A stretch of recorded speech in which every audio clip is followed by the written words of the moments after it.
Alrighty. How you guys all doing today? Are we streaming? Check the stream, make sure it's going on. So, great news. I actually had a fellow in to record some of my music. So I got 5 songs laid out. I could have done more, but I hurt my diaphragm actually. Like right in here. I couldn't believe it when it happened. I was just like, oh man, I'm not a young man anymore, you know? That was the thing that I really felt as I was doing the recording. It's like I'm not honoring my own health and safety. Like these last 4 or 5 days I've just been like working and going and like right at the end of it, it's like, okay, let's record some music. And I thought to myself like, yeah, I'll just record this music and just crank it out, right? Like, just crank it out. And that'll be fine. But as I was doing it, like, I found myself getting, like, really emotional, like, because some of my songs have a lot of emotion on them, right? And then I just hurt myself, straight up, just, like, hurt myself. And so my diaphragm is kind of aching at the moment. And I gotta get back into the yoga, dude. Like, if I'm gonna get to a place where I want to start performing these songs live and start actually doing live performance, I gotta get to a place where I'm strong enough to do it. And this recording session really showed me that, like, I can hurt myself doing this shit.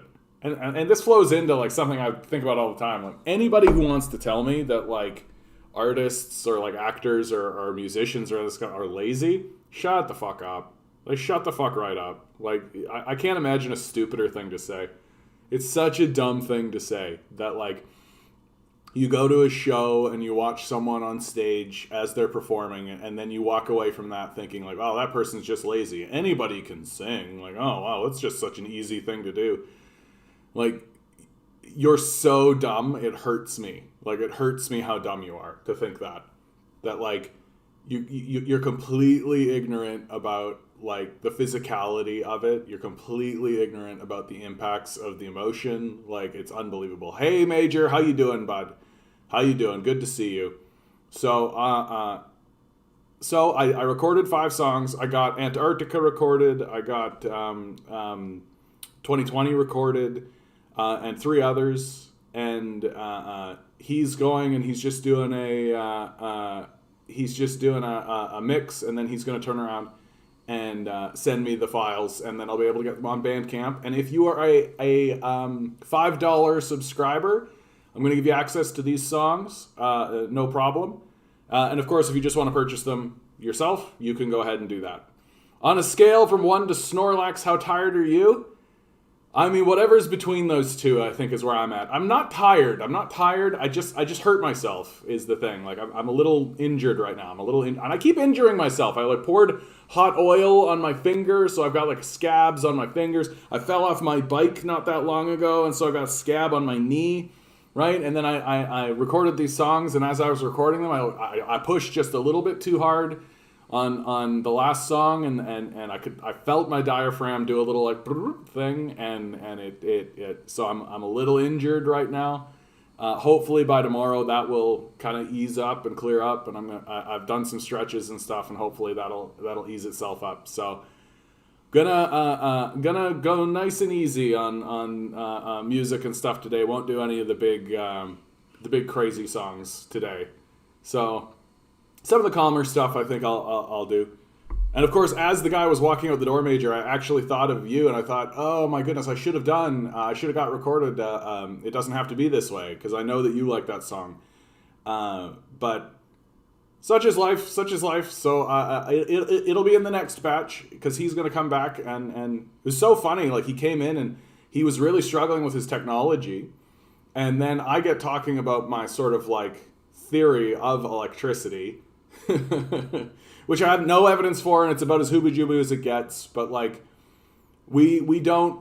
I think we don't know what the electricity is. Right? Like, we don't know what electricity is. We have no idea. We literally just, like, have it and use it, but we have no idea what it is. And anytime I ask anybody, scientists or otherwise, what is electricity? They always come back with something like, oh, it's energy or something like this. And I'm like, okay, but that doesn't tell me what it is.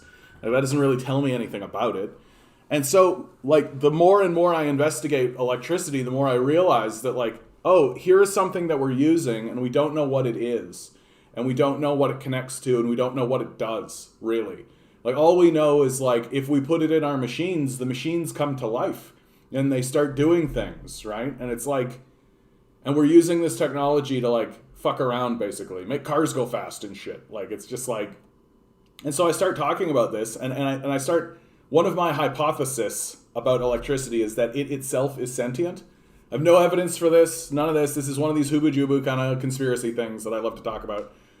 But I literally start talking about how the electricity is sentient and, like, we don't really honor it. We take it for granted in a lot of cases. And I have this theory because, like, anytime electricity is around me, it kind of mucks about and does kind of weird stuff. And I talk to other people and they're like, oh yeah, like, it kind of mucks about. But the moment I start talking about it, what happens? Everything starts working, right? Everything starts working. So it's like, I don't know, maybe we should pause and give a little moment of thanks for the electricity. Thank you, electricity, for working and functioning today. God bless you, great electricity god. All right, guys, let's enough futzing about. Let's just do the day's number. Let's do the day's number. I'm going with a 4. Here we go for today's number. All right. It's October 19, Am I alone? 2021.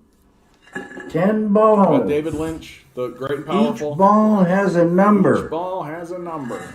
Numbers 1 through 10. Here we go. We got a 7. Roll the numbers. He's been drawing a lot of 6s recently, if you want a safe choice. Pick a number. Here we go. Another 7. So we're hard in on 7s. Today's number is... Here we go. 4! I picked a 4, right? Did I pick a 4? Did I say 4? I said 4! Ah, it's the first time I won! It's the first time I've won, you guys! It's the first time I won! Oh my goodness! Oh man! And it's the day that I recorded the music. So on the day that I recorded the music, I get the David Lynch number. I feel blessed. I feel as though the whole thing has the blessing. That the blessing of the electricity gods came and just, like, sprinkled itself upon me. I can feel the sparkles coming down upon me. And now I know for a fact, beyond the shadow of a doubt, that the music I recorded is going to be successful and I'm going to become a worldwide international star. Yeah, right. Maybe I'll take that down a notch, but it'll do okay. Oh, that actually feels really nice. Well, what a great day for that to happen. Oh, that feels really nice. All right, let's stop taking a look at this horrible picture. What a horrific picture I chose for the opening of this thing. Oh my God. Farewell, Adam Harvey. So, as you guys are aware, I'm sure by now, Colin Powell has died. Farewell, Colin Powell. Kwame Ture has something to say about Colin Powell. For a black person to advance. I cannot see how anyone can tell me that the best way for one to advance is by being a hired killer. Even I don't see why we have ROTC on campus. We fought to put it off. You mean to tell me the only way we can advance is by being killers and killers of the enemies of American imperialism? Because who do we kill? We don't kill our enemies. Do we go to Azania, South Africa and kill de Klerk? Do we kill the Ku Klux Klan? Do we kill racist policemen? No, we kill Arabs who ain't doing nothing against us. We don't even know them. They've never done anything against us. So it is clear here that Mr. Powell is a liar. Mr. Powell is a traitor to his people, and Mr. Powell is a traitor to humanity, and Mr. Powell accepts that position. That position was made again, and don't you ever forget it, because of Dr. Martin Luther King. If you love King, you can never love Powell. If you were in a position to advise someone who had attained the position of general in the U.S. Army and was offered the chair of the Joint Chiefs of Staff, what would you have said? Blow it up. The Pentagon? Blow it up. Obviously, Kwame Ture has not changed in very many respects. Kwame Ture, man, what a baller! I just recently discovered this guy, honestly. So I'm anytime he shows up, I'm gonna. And he seems He seems very fashionable right now. Seems like people are digging through his archives and finding some of his work and putting it forward. So, kind of a slow news day, honestly. Kind of a slow news day. Not too surprising. We are like midweek, and it's like people aren't really set it yet. Great clip, blow it up. Hey, Bubble Guppy, how you doing, bud? And the so Doug. I mean, here's the Beaverton. Doug Ford clarifies he just meant that non-white immigrants didn't work hard enough. Doug Ford makes a statement that he talks about immigrants, and it's essentially he says that immigrants come in and they're hard workers, right? And he's saying it within the context of people not going back to work and the quote-unquote labor shortage. And so he's like comparing white people to like immigrants, saying that immigrants work hard and when they come here they work hard and we should too, right? All this kind of stuff. And people are losing their minds about it, honestly, because it's like peak liberal. Is my opinion on this new Doug Ford thing. There's 100 things to hit Doug Ford with, like his privatization of the long-term care home system, the fact that he wants to build the 413, which is obvious. Like both of these are obvious grifts. His decimation of environmental programs here, the elimination of the minimum wage increase, the elimination of the basic income. Like there's a ton of shit to put on Doug Ford's plate. But what did the liberals go after? Oh, he said something modestly insensitive about immigrants. That's what we liberals care about. It's like, like Jesus fucking Christ. Like Jesus fucking Christ. Like, no wonder we're in the shitter, right?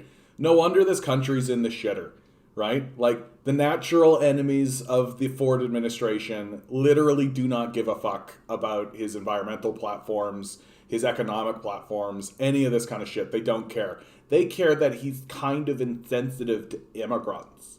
He's kind of, you know, he says bad things about immigrants, and then you listen to the bad things he says, and they're like, you know, they're not even as bad as the shit your uncle would say to you, you know? Like, it's just like, and like, in the statement, he was like complimenting immigrants. Like, he was trying to be like, positive towards them. So it's like this fucking spin that the liberals are putting on it. It's so fucking embarrassing and stupid. Like, who gives a shit?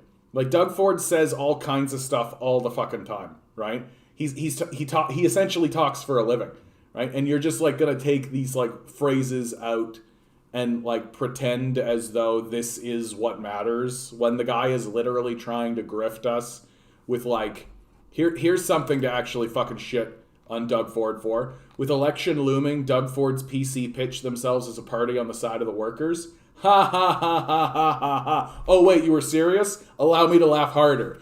Ha ha ha ha. Like, this is the shit that, like, what, are you kidding me? Doug Ford is on the side of the workers?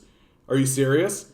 Like, it's a political makeover that will likely be a tough sell for Ford and his PCs. Yeah, because he's fucking psychotic, right? Like, he's in no way is he interested in, like, Ford came to power in 2018 on a crusade to make Ontario open for business, which, I mean, if you're a worker, means that he's selling you out, right? He doesn't give a fuck about you.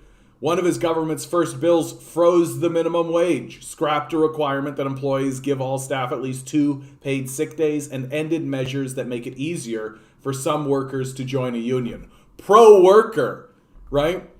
Like, and now he's trying to change this. We've always been the frontline hardworking union people, Ford told me, which is why we've always voted against them and made life harder for unions. I will break a brick wall down to support them. Okay, great. You'll break a brick wall down, but you're not going to give people sick days, right? You're not going to increase their wages. You're not going to actually do anything. But good to know that you're going to break down a fucking brick wall. That's nice, right? Jesus fucking Christ. Like, but what this does tell you is how much heat the Conservatives are actually feeling, right? That Conservatives across Canada know and understand that they've shit the bed, right? That, like, the federal election has to be case in point. That the Conservatives gained no seats and lost a bunch of votes, right? Like, it, and you take a look at what's happening to Kenny. There is absolutely no way Kenny in Alberta wins the next election. Like, he's toast. The polls right now have him at like 15%. I think, like, he's real low, and the NDP are up in the 40s. Like, he's done. It's toast. It's over. He might as well resign. Like, I don't know why he should run, even. Like, I really am of the opinion that it is in the best interest of the Alberta Conservatives to have Jason Kenney resign and replace him with someone else. Like, I think that's how bad this election's going to go for the Conservatives. And so if you're Doug Ford, right, looking at what's happening, the federal Conservatives gained 0 ground, lost voters. Kenney is about to get ousted. Pallister has already said he's not going to run in the next election, so they're out in Manitoba, right? Like, sure, they had a victory in, Nova Scotia, right? But, like, Ford knows that he's on the chopping block. He knows that his feet are in the fire. Like, he knows. He's really, really aware. The only thing that might save him is if his competitors run just the worst campaign we've ever seen. And, I mean, that sounds like the NDP to me. That's the NDP I know and love, right? So we'll see how it all shakes out, but things are looking dire for Ford if he's willing to roll out this bullshit. And honestly, if I ever met a worker who, like, literally went along with this, that, like, actually went along with this, I would call them stupid to their face. I'd just be like, dude, you need to stop making decisions for yourself. Like, it's time to stop making decisions for yourself. You got to take that nail out of your fucking head, right? Like, Doug Ford will literally lie to your face and then just stab you in the back straight away. He'll just straight up let's go Brandon this shit, right? Straight up. He'll just let's go Brandon, right? Let's go Brandon. I love it. And I mean, this is who the Conservatives are, right? Former Prime Minister Stephen Harper says he's proud of $15 billion arms dealer with Riyadh as he prepares to visit Saudi Arabia. So this guy, our former Prime Minister, right, before Justin Trudeau, he's proud of giving $15 billion of weapons to a country that is committing a genocide, right? He's proud of that. He's proud of the genocide that he's committing or helping to commit in the Middle East. Like, these are the psychopaths that exist within the Conservative Party, right? That Harper is doing everything he can to stay on the good side of people who are literally destroying the Yemeni as we speak, right? With Canadian weapons. Like, why are we voting Conservative? Why are we voting Liberal? And the Liberals, by the way, take this $15 billion arms deal and increase it, right? So they actually, not only do they just, like, maintain the amount, they actually give them more. So it's like, the farther along we get, the more obvious it becomes that the Conservatives and the Liberals are allies. They work together for the same goals, right? Anytime Stephen Harper critiques the Trudeau administration, it's on very thin lines, right? He does, like, they both agree that capitalism is good and should be maintained, right? How is it people will agree that politicians lie, then determine who they vote for based on what they say? Yeah, exactly. Well, and what's even more embarrassing, Bumbleguppy, is, like, especially if you have an incumbent, like, he has a record. It's easy to find. Like, it's easy to find his record. It's not hard at all. It's literally one Google search, right? You can just straight up Google, right? What Doug Ford cut, right? Here you go. Oh, this is the bad link. I keep falling for this one. This is the one. Like, everything he cut in the first year, there's actually Ford Tracker. This is the one. OFL, right? Like, you can go through and see the absolute disasters that this guy has done. I think there's even a better one than this. Oh, of course, that one's starting to get buried, I bet. Anyway, but, like, all of these count, right? All of these count. And it's more and more Doug Ford. Like, for God's sakes, you can click into Fashion Magazine, for fuck's sake. Fashion fucking Magazine. Everything Doug Ford cut or canceled in his first year's premiere. And look at the laundry list, man. Look at this fucking list. And I'm still scrolling. Not even halfway there. There we go. Halfway there now. Right? And some of these things are fucking massive.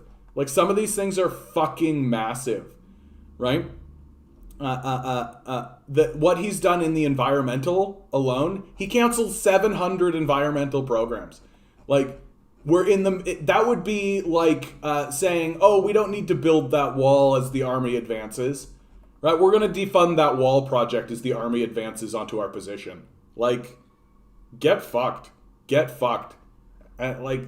These guys are psychos. Like, they're psychopaths. I don't know what needs to happen to convince people of this. They literally will kill you and your children and their own children in order to make sure they have higher numbers in a bank account so that when they die, they were the best. That's literally the game that's being played. And they don't give a fuck about anything other than that. So that when they die, this was my ranking. I had that number. That's literally all they care about. They do not care about the society. They do not care about their families. They do not give a fuck at all. It's unbelievable to watch. And people are just like, oh yeah, it's a free market. You know, I like his work. You know, he's the way he looks. Doug Ford's a buckabeer. Yeah, he's a buckabeer. Right? Unreal. Maybe that should be the ad from the NDP to remind everyone before the election. Yeah, I mean, like, there's so many things. This is what I'm talking about with the NDP, man. Like, they don't know how to run ads. They don't know how to run a campaign. They obviously don't. They obviously don't. The only reason Leighton got as far as he did is because of, like, this force of personality and the building of a brand that he had with him, right? But now that Leighton's gone, it's pretty clear. Like, the NDP just, like, do not know how to talk to people. They don't know how to galvanize the public. They don't know what to do. Recently, the ads I'm seeing from Andrea Horwath's NDP, I'm like, okay. Like, it looks to me like they actually went and hired someone who actually was like, yeah, we can create like the music underpinning that they're using is good, and like they're really pegging Del Duca, right? Really yet to see them come out hard on Ford. But there's like a million things that you can hit Ford with. Like, I think you're onto something here, Duke. The NDP are too scared to be seen as radical or even polite. While we're in literally a political period where there is a party called the PPC, right, the People's Party of Canada, that is rising in numbers faster than any other political organization. And why? Not because they're telling the truth, not because they've got their finger on the pulse of what's right. It's because they're all fucking angry. It's because they're all fucking angry, and the people who are running for the People's Party are saying, hey, we're angry, let's do something about how angry we all are, right? And I've been saying since Tom Mulcair, I've been saying the NDP must galvanize this anger, and they just will not do it, right? You got Jagmeet Singh, who, like, if he attempts to galvanize the anger, people will accuse him of Sharia law and all this kind of racist bullshit, right? And then you've got substitute kindergarten teacher Andrea Horwath, who, if she attempts to galvanize the anger, people are going to be like, no, it's adorable, right? I think Rachel Notley is probably the only one that could do it, right? Because when you actually look at Rachel Notley and when she speaks, she looks like she could just take out a bat and hit you in the fucking head, right? And you'd just be like, okay, yes, Rachel, yes, yes, Miss Notley, right? That's exactly what fucking Notley looks like, right? She like, you know, when she is talking that she's not going to put up with any of your bullshit, which is why she's been an effective leader, right? Straight up. She literally looks like inside of her, like, suit jacket, she's got a taser, and if you fuck with her, she's just going to tase you and move the fuck on. But she's not even going to look at you as she tases you. She's going to pull it out, tase you, you're going to fall down, she'll put her taser back and walk away, right? And like, Canadians consistently vote for the person they think will win a fist fight, right? This has become something of a truism of how I view the electorate, right? That if you've got 3 candidates, or however many candidates, or whatever you've got, the one who's going to win the fist fight is the one that people will vote for, right?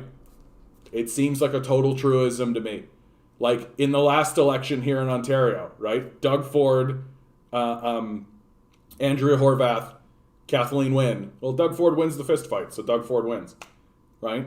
And, like, Horwath isn't going to ever win a fist fight, so why would Canadians vote for her? Because it's the only thing they seem to care about.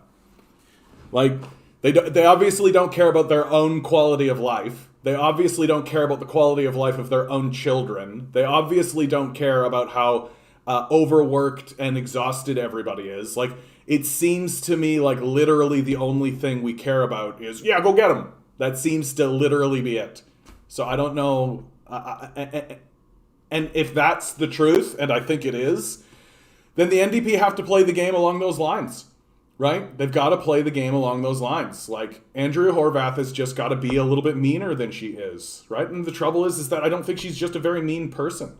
I even see her in the House, right? And even when she's nailing Ford's balls to the wall in the House, she seems nice. She just seems like a nice person. And I agree the NDP got to go out swinging against Del Duca from jump, because I want to make sure people resist the urge to just flop back to Liberal by default. Yeah. Both the Conservatives and the NDP seem to be on the same chart with this. They both seem to agree that the strategy with Del Duca is just remind the populace that he's a win toady. I think that Del Duca, he has come out recently with two fairly big statements. Statement number one, I'm going to do electoral reform, and if I don't do it, I'll resign, which is like it's the same lie that Justin Trudeau said, right?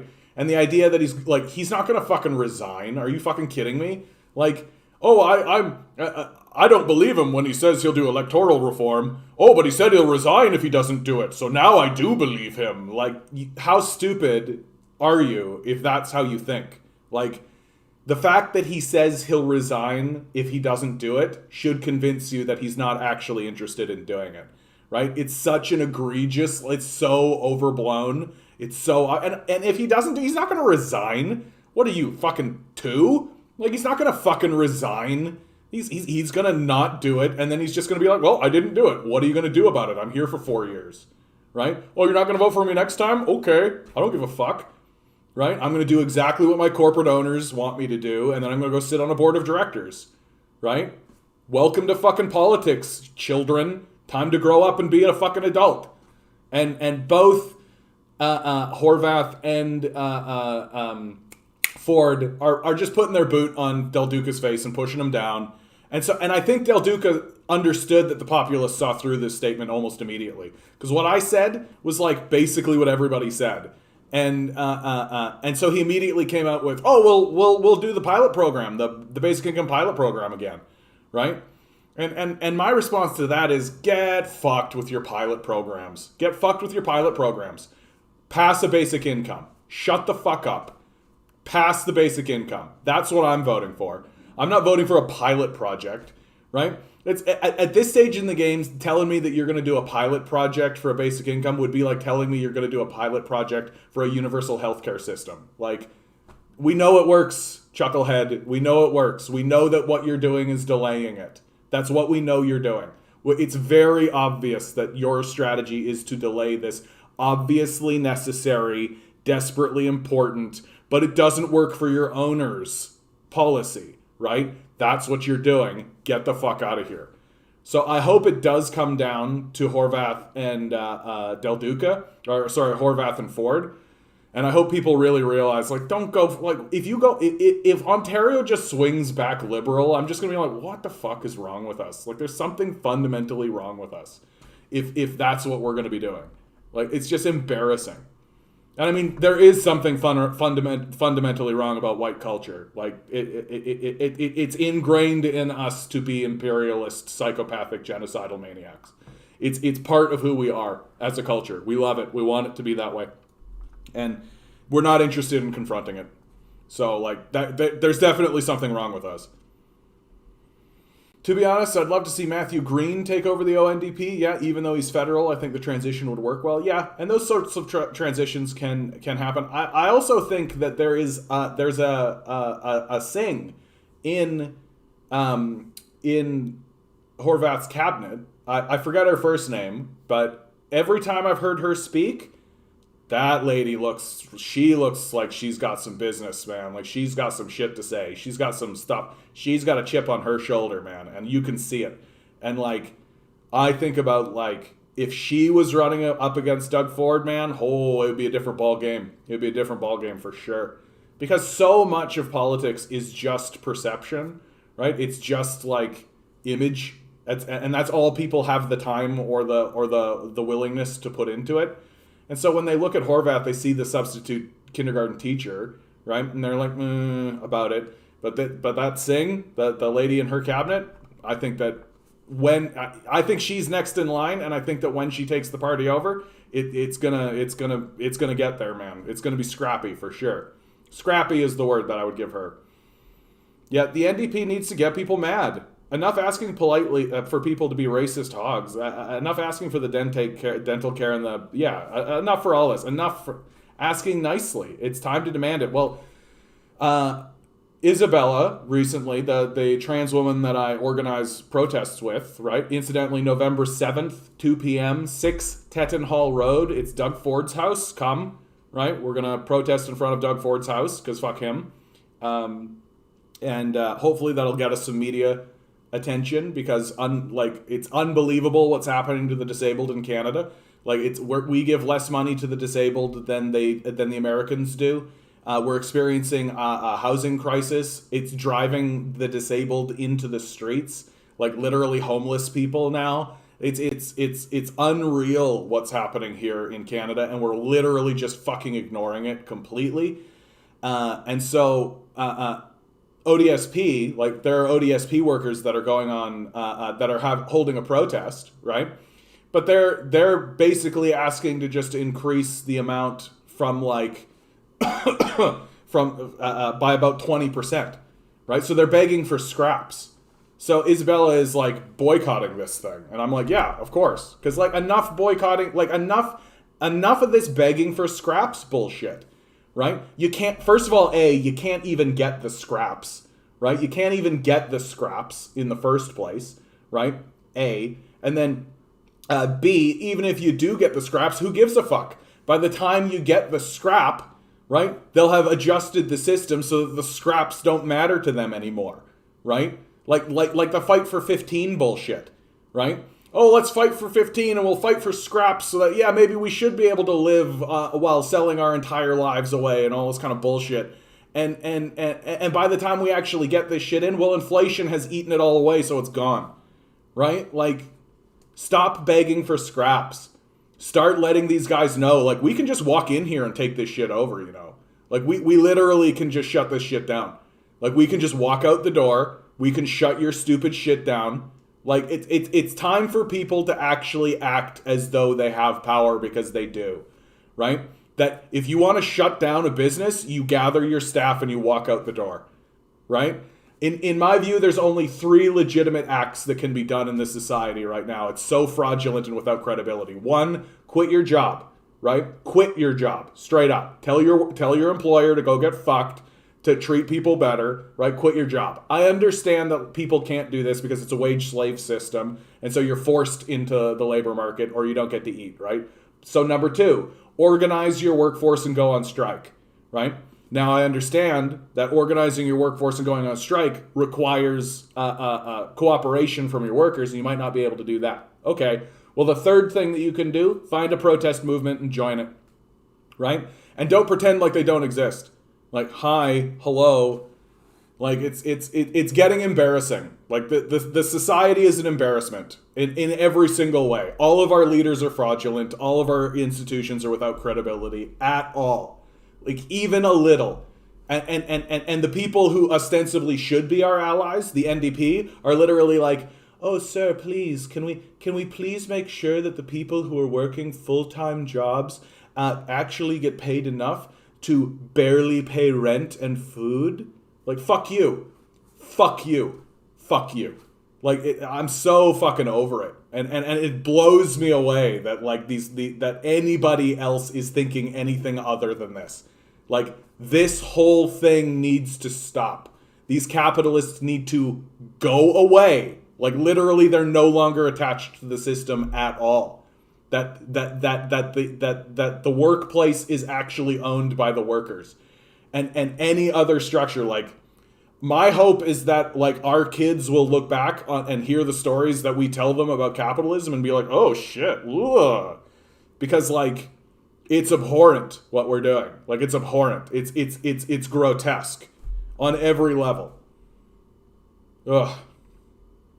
If the Ontario Liberals fail to make official party status a second time, they might actually finally be dead. Yeah, it is possible. Like in Manitoba, for example, like you can't run as a Liberal. Like nobody's going to vote Liberal.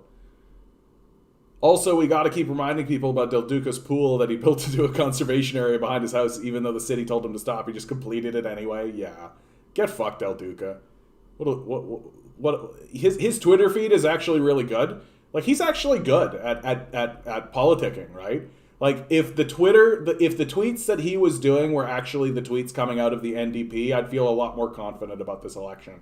Like, but you know, there's a reason why Liberals keep getting power, because they're effective grifters, right? They know what lies to tell.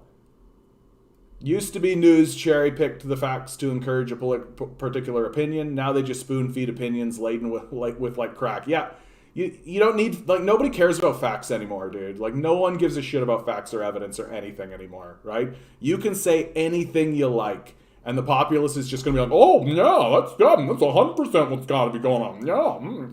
And it's, like, obvious. Like, the massive scale lies that exist within the populace and, like, the overt grifting that the populace has experienced. Like, blah.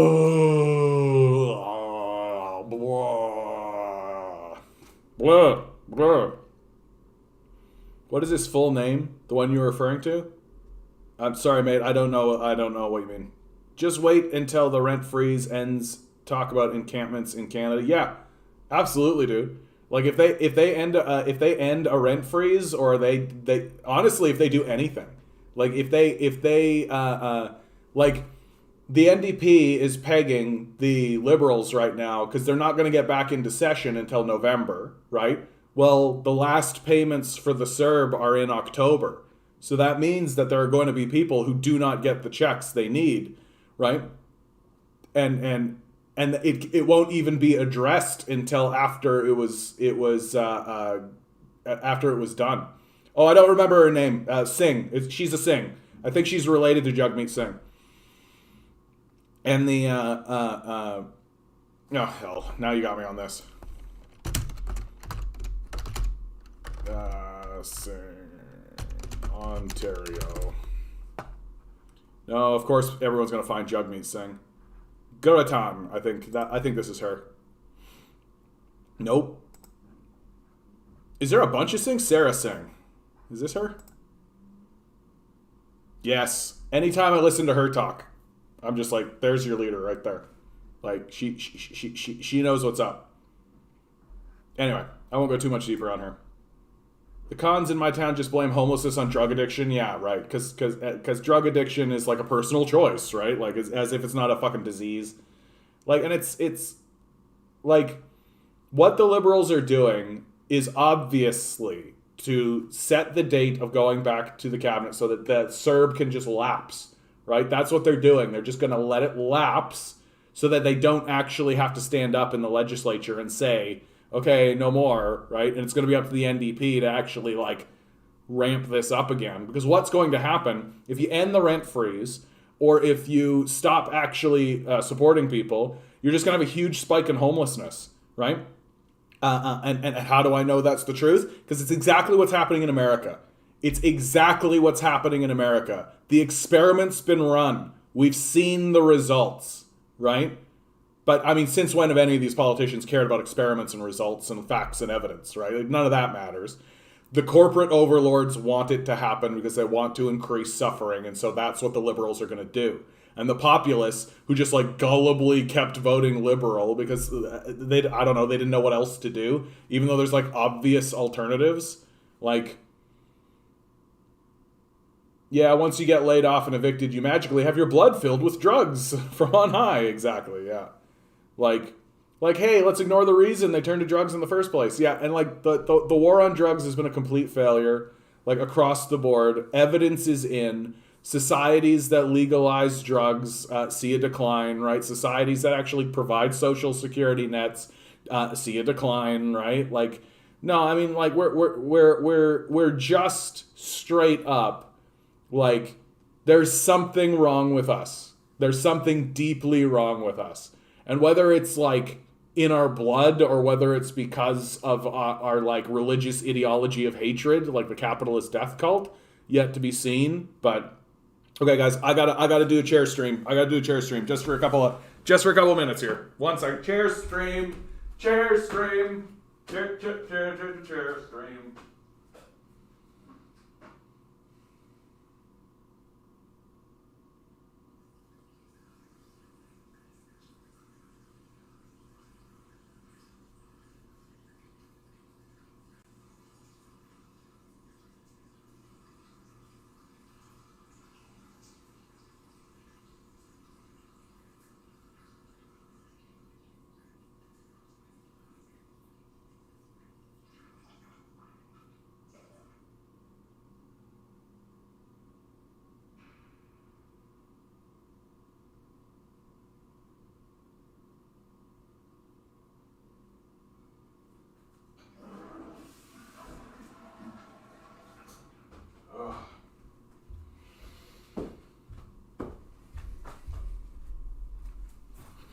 Fuck these liberals.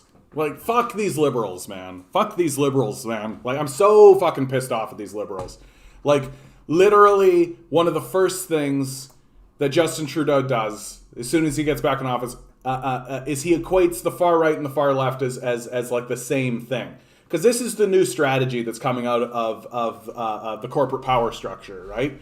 Is to pretend as though communists and socialists are the same as fascists, that these two things are the same. And they know that the base is so fucking stupid and illiterate that they'll go with that.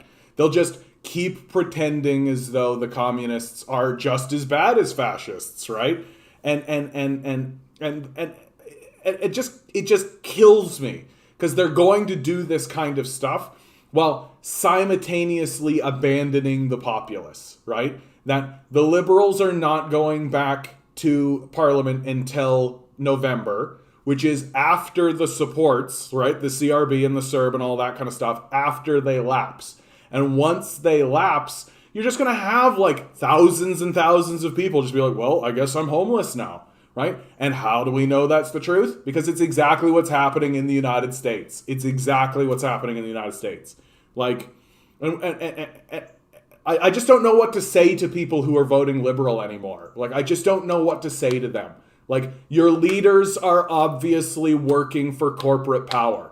They're obviously working against your interests. They're obviously working to destroy you. They're obviously working to grift you into believing that they give a shit about things that they obviously don't care about. Like, I feel like I'm looking at, like, straight up a battered housewife at this point. Like, I feel like I'm straight up looking at someone who I'm saying, like, oh, so he hits you every night. And she's like, yeah. And like, oh, and he's like verbally abusive and he's causing you problems and everything's like really difficult for you. And you do all the work while he sits around and just drinks beer all day, right? Like, why don't you just get rid of this guy, right? And then she goes, because I love him. And it's like, I don't know what to say to this. Like, what am I supposed to say about this anymore? Like, literally, like, is it his name? Is it like nostalgia porn for his daddy? Like, do you remember like Pierre Elliott Trudeau, and you're just like, oh yes, those were the good days, the good Trudeau and his son. Oh, I guess so, but I do love his dad. Like,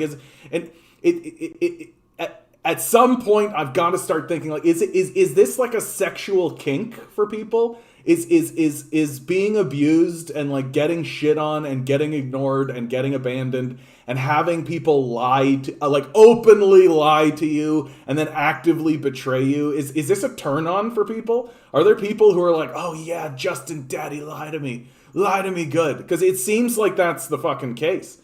It seems like that's the fucking case. And it's beyond like politics and policy at this point. Like, it's overt in your face. Like, they might as well be coming up to you and smacking you in the face, right? Like, the liberals have been promising pharmacare for 20 years. Where's the pharmacare? Oh, I can't fucking imagine what's going on, right? 77% of even liberal voters think that the basic income is a good idea. Where's the basic income? Oh, I can't fucking imagine what's going on with fucking that. All of the environmental policies that the liberals have been passing have come from the fossil fuel industry directly. What the fuck do you think is happening? And they're like buying pipelines and shit. Like what the fuck do you think is actually happening, right? What the fuck do you actually think is happening? Because anything other than the liberals have been bought by psychopathic billionaires who are interested in destroying you for their money is fucking ridiculous. And if you keep checkbox liberal, you're gonna get that. You're gonna get a society that abandons you, certainly, abandons your children, and possibly maybe destroys all human life. And you just keep voting for it. You're just like, liberal, yeah, abso-fucking-lutely. Like, we are either exceptionally stupid, or, and I'm very concerned that this is actually the case, interested in suffering. That we actually worship suffering and that we like to suffer. That grinding our life into this system that actively destroys us and our children is something that we actually get off on, right? Like it just seems to be the only thing that makes any fucking sense at all. That we're completely disinterested in creating a stable society. We're completely disinterested in creating support systems. We're completely disinterested in helping people, even our own children. We're completely disinterested in this. What we want is the suffering.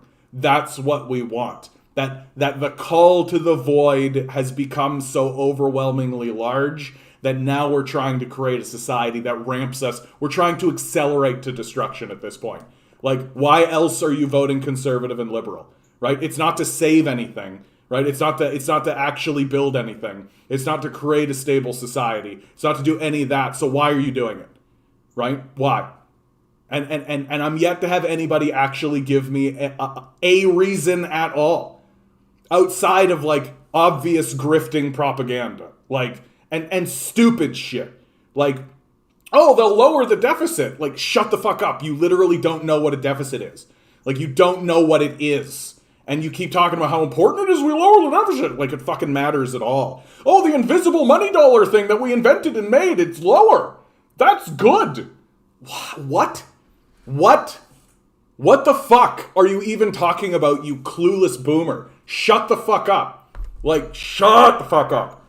I'm so fucking upset about this, man. Like, I've been trying to keep my cool about the fact that, like, oh yeah, we went to the polls and we voted liberals again, right? But only a minority. We didn't really give them that much power, so everything kind of stayed the same. And I'm trying to, like, always have, like, a good perspective of being like, oh, you know what? We didn't give them the majority they wanted, and we stood up to corporate power and all this kind of stuff. But you know what we should be fucking doing right now to these fucking conservatives and liberals? We should be abandoning them. We should be abandoning these fucking psychopaths who are actively working to destroy us and our children. And I think any other position is outrageous. I think it's outrageous to think that the liberals who had a majority and a minority and have done fucking nothing with it have done fucking nothing. Literally fuck all. Like, what's Justin Trudeau actually done? He legalized weed, so a plant that was made illegal for some reason in the first place, whoop-de-fucking-do. What, he's banned straws? And, don't forget about the carbon tax that was the fossil fuel industry's fucking policy, so that we would pay for it and not them, right? And they bought a pipeline, right? Don't fucking forget about that. Like, literally, we have watched 8 fucking years of nothing from these guys. 8 fucking years of fuck all. And we're still like, yeah, liberal! Liberal! What's wrong with us? There's something fundamentally wrong with our brains and our souls. Like our hearts and like literally every piece of us. There is something fundamentally wrong with us if we are still going along with this. It's unbelievable. And then what's going to happen if we keep doing it? Oh, organizations like the PPC are going to show up. And they're going to go like, yeah, we're all fucking pissed off. We don't know what's going on. We are fascists and we're going to take over. And guess fucking what? They will. Unless we fucking abandon these losers, get rid of them, and start voting for people who might actually help us. Like, we're a fucking embarrassment. We're a fucking embarrassment. And we should be ashamed if we're capable of it. I'm so over this, man. Like, liberals, man. Liberals piss me off like I cannot believe. Like, getting upset because Doug Ford said something about immigrants while he literally lays waste to the disabled and the elderly and the homeless. Liberals just don't give a fuck about that at all. They literally don't care. They literally do not care even one little bit. Outside of just being like, yeah, I guess so. Get fucked. Like, get fucked. Go sleep in the streets once. One night. Go out into the street and sleep there one time. Fucking losers. Like, that's who these liberals are. They're just enormous losers, right? And when their children grow up and begin to feel the effects of what it is to be in, like, a liberal Canada, they're gonna think that their fucking parents are enormous losers. Because they are. Because they are. If you're voting a liberal, there is no bigger loser than you. Because you genuinely think that these liberals are here to help you. You genuinely think that the liberals are actually trying to help. That makes you the most gullible loser that has ever existed in Canada. Period. Hands down. No question. Like, at least the conservatives are aware that they're trying to destroy people, right? At least they're not lying about it. At least they're walking around being like, yeah, we're going to decimate a whole a class of people. We're going to spike homelessness. Those people just need to get better jobs. They just need to sell themselves to the capitalist death cult, right? Like, at least they're being honest about how little they give a shit about human life and how little they care about their own children. Like, at least they're being honest about that, right? The liberals will actively lie and actively say to you, yeah, we actually do care. Yeah, we actually do care. And then when they take the knife out and plunge it into your back, you go, wow, I didn't expect that thing that they've always done 100% of the time completely. Like, it's so fucking, like, I feel like I'm watching a horror film, right? And the lady's going up the stairs, and I'm just like, don't go up the stairs! Leave the house! What are you doing? That's what I feel like. I feel like I'm watching a horror movie where the protagonist is making all of the wrong decisions. And it's just like, stop, maybe stop. Like, maybe actually leave the house, right?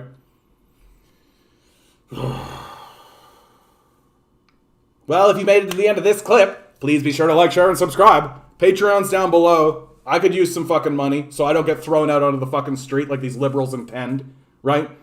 That's why I'm so fucking mad about this. Like, who do you think's ending up in the streets? Who do you think's gonna end up homeless in the end of this? Right? So that you can all be like, well, they just need to get a better job, I guess. Like a bunch of fucking losers. Like you fucking are. Fucking liberal losers. Jesus Christ. Alright, let's see what you guys are saying. When I got out of the chair and went to go pee, the second I started to pee, I knew I was going to do this. I knew I was going to do this. And I came back and I did it, and I feel good. Because fuck these liberals, man. Fuck these liberals. Ugh. Yeah, we have no right to call this a first world nation. Like, it's fucking embarrassing now. Like, it's literally like we're just tearing this. Like, for God's sakes, what's the nearly 50% of Canadians say they can't afford meat. So meat is now a luxury good here in Canada. Like, it's shamefully embarrassing. Your viewership is important to us. Please stay on the live. Yeah. Libs and cons are the same now. Like, they might as well merge. They might as well just get it over with and just have a merger party, right? Jerk each other off, right? They might as well. Yeah, and for sure the Red Scare, for sure. Libs and cons are saying it's bourgeois aristocracy. Yeah. I hate to admit it, but that's the truth, man. Yeah. The public doesn't understand the basics of politics. Well, and more importantly than that, Alex, the public doesn't understand. And there is no institution that attempts to inform them, right? All of the media apparatus that exists in the society exist explicitly and specifically to keep them misinformed, right? Like the deficit grift alone, right? The deficit grift alone is completely, like, I can maybe understand back in like the 60s and 70s when like fiat currency is somewhat new, right? You've got grifters like Milton Friedman in the conversation, right? And so you've got these sort of uneducated journalists just listening to these guys being like, oh, okay. But now, like now, Like, there's no reason to believe these guys. Like, if it's coming out of a neoliberal institution, you should not believe it by default. But all of the media apparatus is owned by the billionaire class, who is completely incentivized to keep the grift going, right? And so no one can actually know the basics of politics and policy because no one's telling them. And how do they do it, right? It's a fucking full-time job, right? Like, the amount of research and the amount of time and the amount of effort I put into learning about our system and all of this so I can come on here and tell you about it, right? It's fucking staggering. Like, it is a full-time job to do, right? But nobody is actually doing it, which is leaving the door wide open for a guy like me to come along and do it, right? But nobody listens to me, right? Because I'm just some asshole with a YouTube channel with like 700 people on it. Like, the shit that I'm talking about is going to get really obvious. Like, really, like, smack you in the face obvious. And you're going to have, it's going to be liberals mainly. The liberals that get smacked in the face by it, they're going to wake up and they're just going to be like, what's going on? What's going on? I don't understand, right? And I'm going to come to them and I'm going to be like, okay, liberals, here's what's going on. And when I tell them what's going on, they're going to go like, I don't know about that, right? And I'm just going to be like, okay, you fucking morons, keep voting liberal, see what happens. Like, we're trained not to understand. We're trained to be illiterate. And the people who do receive training, like economics training in this country, are worse than being illiterate, right?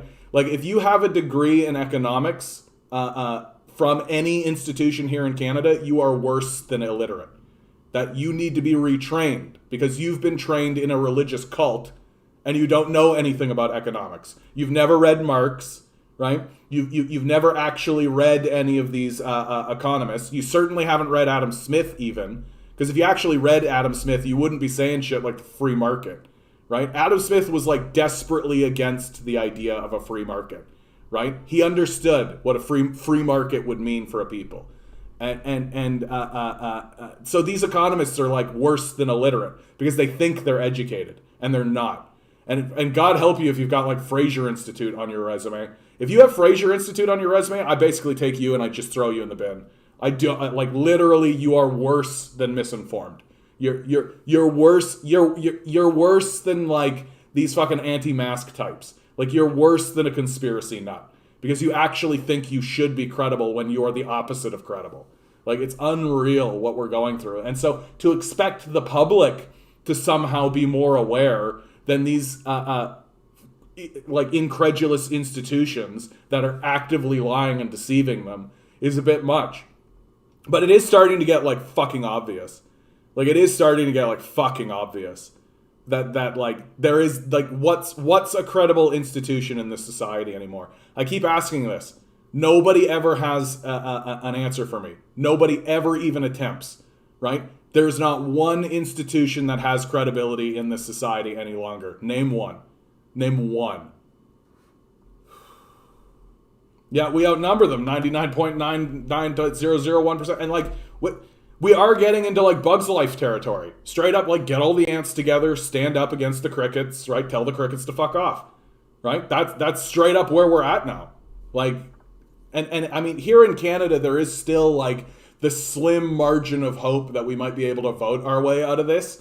But in the States, that's over. Like, that's over, right? The only thing that is going to change anything in the United States is a mass general strike and surrounding the halls of power.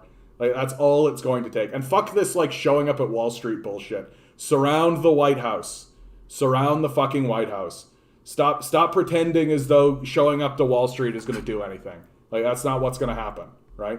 The psychopaths at Wall Street don't give a fuck if you go and march in front of their building or any of that kind of stuff, right? Yeah, politics is a sexual pathology. I mean, I think it's true, though. Like, I think it's true. There's got to be, like, an element of, like, people getting off on their own destruction. Like, it's got to be this way. Like, any rational, sane, thinking creature who is actually interested in its own survival would never support these liberals. Like, ever. I can see, like, at first, like, why you would want to go that way, especially during the Harper years. But, like, After they lose their majority, I'm like, why would you keep supporting these guys? Like, what are they doing for you? Like, legitimately, what are they actually doing? Right? Like, but I love him. It just seems to be what's going on. Yeah, we can change everything, turn it around literally one day. Yeah. Well, and Matthias, like, usually this is how it goes. Is that, like, people like me, right, stir the pot, and it seems like nothing's happening. It seems like nothing's happening, right? And people like yourself comment on it, talk to the people around you. Everybody's grumbling, like all that kind of stuff, and it seems to go for a long time. And then one day, just boom, everyone's in the streets. And there doesn't seem to, like, and this is the thing that I know about protest movements is even the organizers of protests say this. There doesn't seem to be any reason to it. It doesn't seem like there's ever an actual, like, rational spark. Like, sometimes you do have moments when, like the George Floyd protests, right? There's a very clear, like, George Floyd gets murdered in the streets by a cop. Massive protests and riots follow, right? Like, that's a very boom, boom sort of thing. But there are also moments where you have, like, protest movements, like a person is just organizing protests, and nobody comes, and then all of a sudden the streets are full. It seems to go that way, right? So it's just like, it's just about keep doing it until it happens. That's really what it is. Keep doing it until it happens. And right now it's especially bad because there's still a great deal of COVID hesitancy. And there's also the idea that, like, the people who are taking to the streets the most right now are the anti-maskers, right? And so people don't want to do it because, then they'll get pegged as an anti-masker, or they'll get all that kind of stuff, blah, blah, blah. So COVID is really throwing a wrench into a lot of this. But here in Ontario, like, they're starting to open up sporting events. They're starting to open up all kinds of stuff. So it's like, come on, let's kick this off. Let's kick this off, man. Like, I'm getting over it. Like, I'm getting fucking over it. And the idea that, like, COVID is going to end, they're going to remove all of our supports, and we're all just going to sell ourselves back to the capitalist death cult. Like, how fucking stupid are we? Like, really, really think about how stupid we would have to be to do that. Like, that's next level stupid. Especially as we've got, there was a great article that I came across here. Oh, come on, did I lose it? Here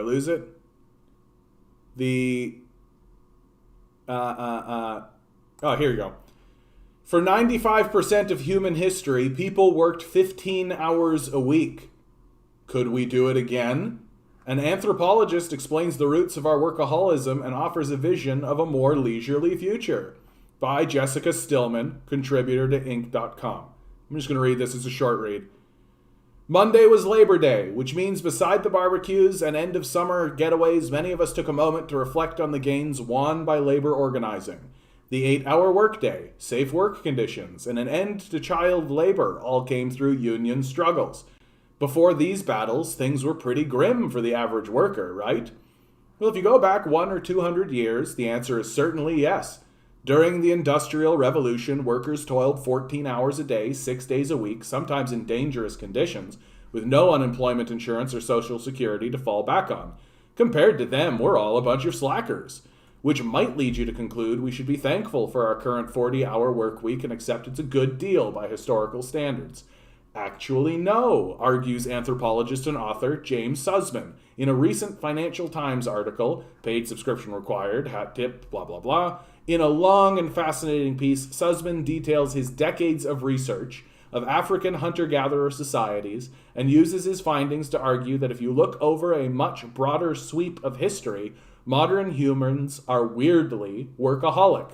We would likely be happier and healthier if we put in a lot fewer hours. Thanks to high school history class, most of us think of the past in terms of hundreds or at most a few thousand years. But modern humans have been around for at least 300,000 years, and the anthropological evidence shows that for the vast majority of that time, our ancestors are living pretty leisurely lives, Sussman reports. Our hunter-gatherer ancestors almost certainly did not endure nasty, brutish, and short lives. He writes of seminal studies of the Jew Hossani and hunter-gatherer groups living in southern Africa. The Jew Hossani were revealed to be well-fed, content, and longer-lived than people in many agricultural societies, and by rarely having to work more than 15 hours per week, had plenty of time and energy to devote to leisure.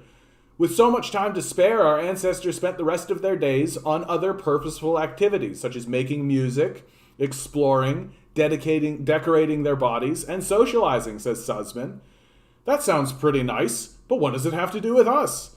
It's unlikely many moderns would choose to give up Netflix and iPhones for huts, hunting, and more free time. Sussman argues that looking at the long sweep of history is important because it reveals our obsession with hard work arose in a very specific context, namely the early days of agriculture. At that time, the land could barely support the population, and a single unlucky event, like a drought or a flood, could lead to mass starvation. Hard work was essential to survival. But that wasn't true for hundreds of thousands of years before, and it's not true now. Hunter-gatherers didn't face extreme scarcity, and thanks to technology, neither do we. We work way more than we need to in order to provide a decent living to everyone. Why? Tons of smart people have weighed in on the puzzle, arguing everything from status signaling, i.e. everyone is busy all the time to prove how important they are, to inertia, rising inequality, and simple avarice. But whatever the reason, with more leaders starting to make noise in favor of innovations like the 4-day work week and universal basic income, the culture may be ever so slowly shifting towards a less work-intensive model. So the reason why this society is so work-intensive is because it's a wage-slave system, right? Of course, capitalists want you to work as hard and long as possible. And of course, they're going to only pay you a bare subsistence wage because the harder and longer you work, the more money they make for nothing, right? That is obviously what is happening. And the only critique I have of this article is that it's embarrassing they would say anything other than this, right? The structure is a wage slave system. You work hard, I make money for nothing. So it's not that we're a workaholic structure, it's that we're literally a wage slave system. And this idea that, like, we're all in it together. Like, no, we're fucking not. Like, no, we're fucking not. Like, there are people who own us. We are owned. You understand? We are owned. And the idea that we can't create an equitable society where there are no owners is a fucking joke. We obviously can. Like, obviously we can. And it's just that we're a society full of these fucking dumbass liberals that get upset when someone says something that's modestly racist, but don't care that people are literally getting thrown out into the street in homelessness. Like, that's literally who liberals are. And it's just getting aggressively embarrassing and frustrating. Frustrating. Yeah. And the other side of the coin is conservatives, yeah. Sitting in a room with a guy crucified on a cross as a mantle is kind of creepy. Well, especially if you don't read his book or understand anything about him. Like, that's 100% what's going on with the modern day Christians, right? They don't actually know anything about the Bible. When they do read it, they have the weirdest fucking interpretations ever. Magic is literally real. A god literally wrote this book. Like shut the fuck up. That's so fucking dumb. And like the symbol of the cross, right? The adoption of the symbol of the cross by the Christians is done in the same way that black people adopted the N-word for themselves, right? That they depowered it, but they still have it as a symbol of what occurred, right? That, hey, there was a period of time in human history where the state was crucifying people. Never fucking forget it. Like, never, ever, ever fucking forget it. That there was a period of time when the state was crucifying people, right? Like, and yeah, we should never forget that. We can go back to that. We absolutely can go back to that. Like, fucking modern day lynching is the same thing, right? Like, we absolutely can do this. But the people who wield the cross and hold the book don't understand what the cross represents and certainly don't read the book they hold, right? Like, read your Bible, like literally do like a cursory reading. I highly recommend this. Sit down, read the New Testament once, just like read through it, and don't, like, if you don't understand something, just keep moving, right? Because anyway, give it one read, and literally through just like a cursory reading of just like literally like flip, flip, flip, you're going to close that book and you're going to go, all of these modern Christians are frauds. It's you don't need to study it, right? You literally can read it like it's a Harry Potter book. And we just don't. Like, we just cede this ground to the fucking frauds. We just say that, yeah, this book that you hold, yeah, everything you say about this book must be accurate, right? Sure, fucking shit. Just read it once. And, like, you're gonna walk away being like, these guys are fucking frauds. Yeah, a lot of people vote lib strategically, thinking they're the lesser of two evils because the NDP won't actually win. Well, no shit, not when people keep voting this way. Well, and on top of that, the studies have been done, and it shows that strategic voting doesn't work. It doesn't actually do what people think it does. That, in fact, when you start doing a campaign of strategic voting, it more often than not confuses the populace and ends up with a victory for the Conservatives in the first place. Right? It doesn't actually work, right? That if people actually voted the way that they wanted to, they would be far more successful. And like, that's what's embarrassing about the strategic voting line. Like, I could buy into it if it actually worked, but it doesn't. But since when has the populace ever cared about facts and evidence? The only argument I've ever heard for the cons is that Trudeau is corrupt and a liar. Yeah, exactly. Like, them. Right? We better them. We better than them. Right? No, you're not. First of all. Like, no, you're fucking not. Like, the only thing that I will ever give to the Conservatives over the Liberals is that the Conservatives, federally anyway, the Conservatives seem less willing to lie. Like, that's really what it comes down to. Is like, because O'Toole could have lied. He could have done like a whole bunch of lies. He could have been a more effective liar for sure. Like, for sure. There's a whole bunch of things that he was, like, creating, like, an argument, trying to, like, maintain integrity or any of this kind of stuff. This is my big concern for the federal Conservatives, is that eventually they are going to elect a guy who just understands, like, oh, yeah, we can just lie to these guys. Like, we can just lie. Right? Take a look at Doug Ford. Look how effective Doug Ford is, right? And he's just an overt, obvious, buffoonish liar, right? Like, literally everything that comes out of his mouth is a lie. And it's obvious that that's the case. Like, it's obvious. It's like a 5-year-old lying to you about eating the cookies from the cookie jar, right? While he's got cookie crumbs on his face. Like, it's really, really clear what's going on. And that's what's scary about the Conservatives and what will happen with the Conservatives eventually. Eventually, they'll get a leader that just understands, like, oh, I can just lie to these guys, and they'll just buy it. And there's no consequences. Like, what's the consequences of just outright just telling a whole bunch of lies to the populace? There isn't any, right? And there's huge rewards, right? So the only reason why someone like Aaron O'Toole doesn't just, like, absolutely grift and lie to the populace is because he has some sense of personal integrity, which, if you want to be a part of the capitalist death cult, you got to get rid of that, right? So, like, it's going to be someone like Pierre Poilievre, right? Or, like, fucking Ambrose or Rona or whatever her name is, right? They're just going to go like, oh, yeah, we'll just lie, right? Because Doug Ford did. Like, look at how successful Doug Ford was, right? So we'll just tell a bunch of lies and make them just, like, overt and obvious that they're liars. Like the fact that the Conservatives are coming out at all and being like, we're the party of the workers, right? It's an enormous lie. They literally could not care about workers less. Right? That like the only reason they're starting to say, oh, the Conservatives are a party of the workers is because finally they woke up and realized that, oh, we need their votes. Like, that's literally the only reason they're even talking about workers. They don't give a fuck about us at all. And it's going to be a Conservative that comes up as the Liberals continue to do fuck all and continue to abandon the populace the way that Liberals do. That's going to stand up and be like, oh, I'll just say that I care. I care. Yeah, I care about you guys. Yeah, I definitely care. And everybody's going to be like, oh, finally, somebody who cares. And we're all just going to walk off that cliff. Yeah, pay the carbon tax with crypto. Problem solved. You guys know that the Canadian healthcare system is still stuck in the 60s. Yeah. They bought people's minds with the CERB, man. Well, I mean, the CERB was just an act of desperation, right? Like, the Liberals lost their mind because because COVID doesn't care if you're rich or poor. Like, that's really what it is. That they passed the CERB as an act of desperation for self-preservation. That's really what it was. And once they passed it, they realized that they made a mistake, right? That the conservatives said that they had made a mistake, and the liberals agreed, right?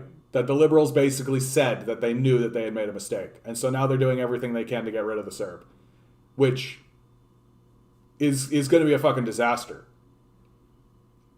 You guys are mad, but you can't be mad at our system. It's okay if you're mad about immigrants or the poor, though. Love me, I'm a liberal. Yeah. Like, fucking unreal. They serve the ultra-rich bourgeoisie, oligarch aristocracy. All parties succumb. Parties won't save us. We need to abandon them all and unite as the people who actually own this country. Yeah. Yeah, man. Like, yeah. Like, big yeah. Liberals are the college teens in a horror movie. Yeah. The liberal base is full of conservatives pretending they're not agents of evil. Well, honestly, the only difference between a liberal and conservative at this point is that a liberal is like just flying that little pride flag. Like, it's literally the only difference. And big questions as to how much they actually care about it. But like, if you're voting liberal, it's because you're a conservative who thinks it's okay to be gay. Like, and you're like, yeah, trans rights and yeah, minority groups, sure, right? Like, at least we'll say minority groups, sure, but we're not gonna like do anything about it, right? Like, that's what being a liberal is in this country. It's being a conservative that flies a little pride flag and telling people to get a job and telling people, oh yeah, all that kind of stuff. Meanwhile, the system is literally in free fall collapse. Like, it can't be reformed. Like, that's the thing that liberals refuse to acknowledge, which is what makes them liberals, right? The rants are always good, thanks, Duke. It's one of my two skills. I do two things very well. I play good music and I've got good rants. Oh, my tummy. I hurt myself, guys. I hurt myself. I'm gonna cry about it for a minute. Okay. That's the key. Cons say bad is good. Liberals pretend they aren't doing bad things. Yeah. Well, and you'll notice, right? Like, conservatives can never come out against liberals because conservatives largely agree with what the liberals are doing, right? That, like, what were the critiques that Aaron O'Toole levied against the liberals, against Justin Trudeau? It was always just dumb fuck shit, like the We scandal, right? Like, just like little who gives a fuck shit, the stuff that doesn't matter, right? And it's because by and large conservatives and liberals agree, right? Yeah, we should sell weapons to the Saudis. Absolutely, we should, right? We should destroy the middle class. We should allow housing prices to go out of control, right? We should enrich a billionaire class. Like, we should do all of these things. These are things that we should be doing. Like, nobody is up on that stage saying, like, hey, maybe we should actually help people in, like, serious ways for real. Like, that doesn't exist in Canadian politics. When I lived in Turkey, everyone can afford meat, and according to Freeland, that's a third world country. I know, right? Like, the whole, like, well, what's so funny, okay, is that the whole first world, second world, third world thing, right? It's actually extremely, people have attached it to economic success or economic kind of prowess or any of that kind of stuff, but it actually, those terms exist for very clear militaristic reasons, right? After the Second World War, America claimed its territory, right? The first world was America and the Allies during the war, right? So, like, sections of Europe and sections of Europe, Canada, right? America, right? First world. Declared it as so, first world. The second world is the Russians, right? So the Soviet Union at the time. That was the second world. And it was stated as the second world to, first of all, be less than the first world, obviously, but also because the Americans didn't own it. They said, okay, the Soviet Union exists, it's the second world, we don't own it. And then everything else, that includes China, Africa, and South America, everything else is the third world, and we own that, right? So first world is America and the allies, which we don't own. We don't own our allies, right? They're just our allies, first world. Second world's the Soviets, who we do not own. And then the rest of the world is the third world, and we own it. It had absolutely nothing to do with economics, right? It just kind of steadily became that way. Because, like, the Americans would bomb the shit out of places, right? And people sort of associated the third world with poverty.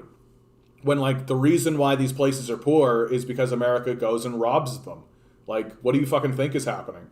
And my favorite, like, I remember when Jordan Peterson debated Zizek Slovak, right? Which was, like, the most, like, softball fucking thing ever. But anyway, he actually said out loud that, at least capitalism creates wealth. And it's like, bud, like, you are literally illiterate about what's going on in the world if you're saying that capitalism generates wealth. Yeah, capitalism generates wealth by stealing it. That's how capitalism generates wealth. That if you go into South America, enslave a whole bunch of people, and force them to work on plantations for no money, and then steal all of the resources that they mine and produce, yeah, you're going to be rich. Like, yeah. And you do that through theft and exploitation. Like, that's how capitalism operates. And just the idea that, like, the existence of Peterson really shows you that there is, like, a vacuum in the intellectual community. That there is no such thing as an intellectual, really, in North America. Really. Like, certainly not one that people understand or has been popularized, right? If people are turning to Peterson, like, we're in fucking trouble. Like, we're in fucking trouble. Yeah, cons show you the fingers. Libs put a towel over it. Yeah. That is a really good way to put it. But Bumbleguppy always has a really good way to say. He's got a real good turn of phrase, man. Like, I keep telling him, he's got to make it like a book of poetry. He's got to write the shit that he writes in the chat down in a book. And, like, and I think a lot of them would make, like, really good, like, motivational posters, right? Like, you've got these really great turns of phrase, and then you just need to put, like, a kitten, like, patting a duck, you know? Somebody climbing a mountain, right? That kind of shit. Political parties are like shopping for what way to cope with a spiraling death cult to the end of the earth. Like, that's what I'm saying. Like, political parties are like shopping for what way to cope with a spiraling death cult to the end of the earth. Just, like, put that, like, on a thing like this while somebody's, like, looking out over the side of a beautiful vista, and in the distance you can see a smokestack spewing out pollution. Hey, Loaf, how you doing, bud? The worst is when people's political consciousness is no more than basic sports. You have a team and you support them no matter what because they are your team. Yeah, exactly. Well, and I actually am of the opinion that that's the only thing that's keeping the conservatives in the game. That they have attained the level of support that they're going to get based exclusively on this principle. That it doesn't matter what they're told, right? They're just going to vote conservative because conservative is what I conservative, and I conservative because I conservative. And they'll never come down from it. They'll never be convinced of it. They'll never go another way. Because conservatives, conservative. Not conservative, my conservative is conservative, right? And they don't even really know what conservatism is anymore, right? Because, like, in the age of climate change, like the climate change apocalypse, like, a real conservative would be like, we got to get away from this fossil fuel shit, guys. Like, we got to get away. Like, we're trying to conserve our society. We're trying to conserve our life. We're trying to conserve the capitalist system. Like, this is something that destroys us. We need to get away from it to conserve ourselves, right? Like, what is conservatism if not the conservation of human life, right? But what they're attempting to conserve is just the wealth of billionaires. So they just lose the thread completely. Like, the conservatives have lost their priorities completely. Like, they're completely off the rails. And the liberals are basically right behind them. I guess technically my undergrad is finance, not economics, but I did some econ classes. Yeah.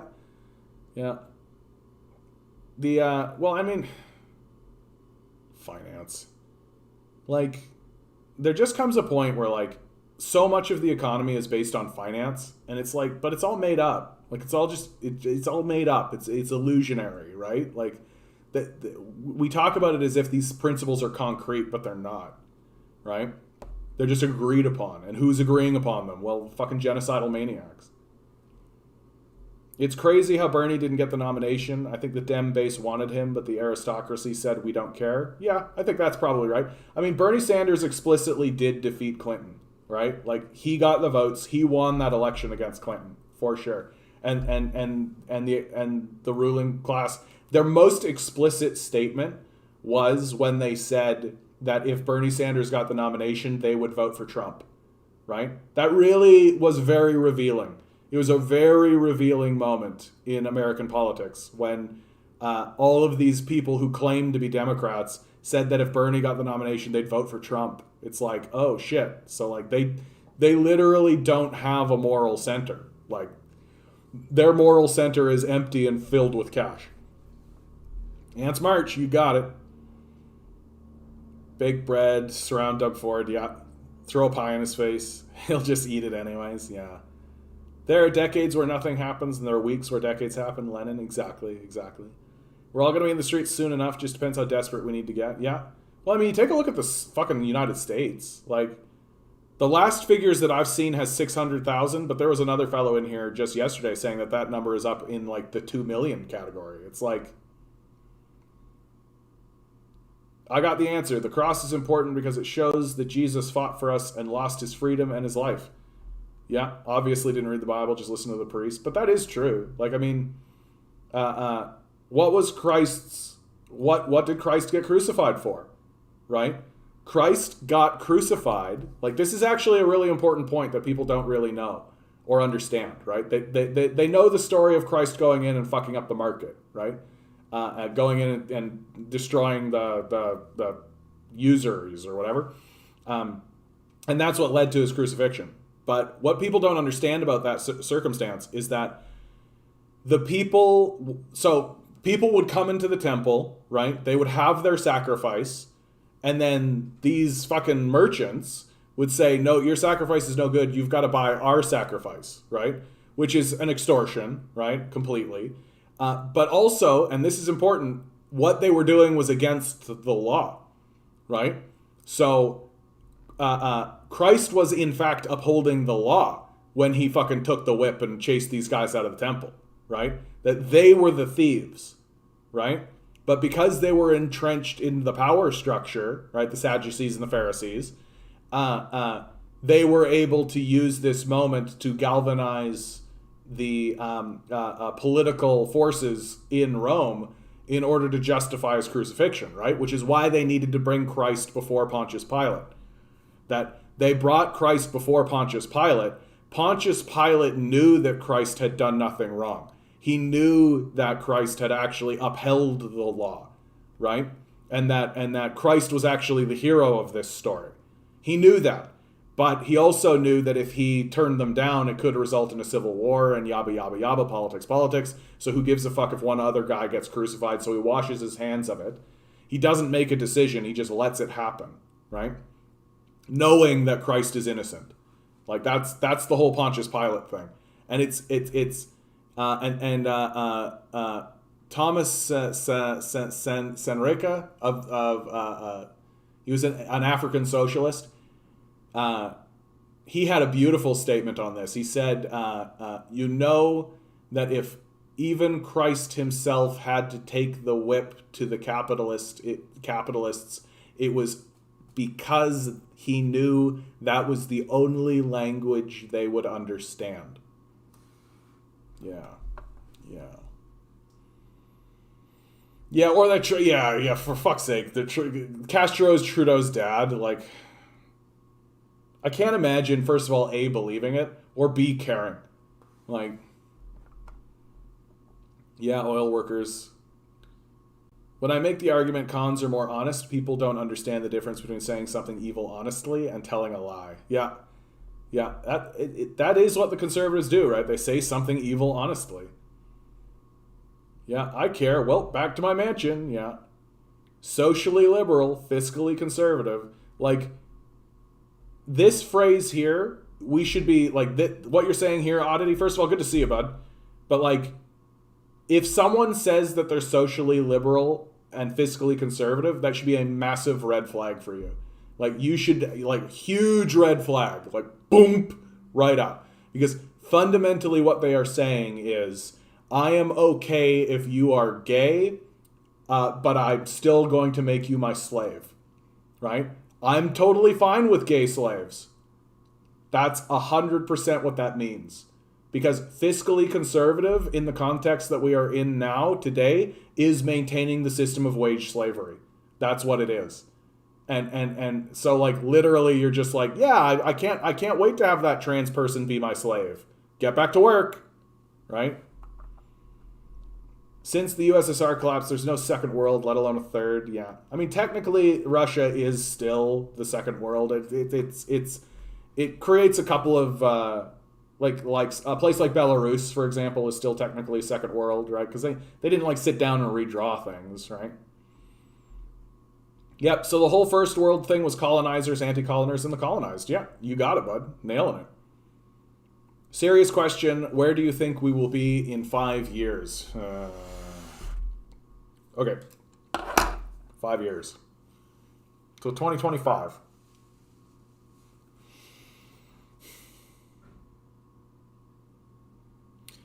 I think we're going to have a second Trump presidency. I think that's on the cards. I think that that's going to happen because the people who voted against Trump, right? They didn't vote for Biden. They voted against Trump.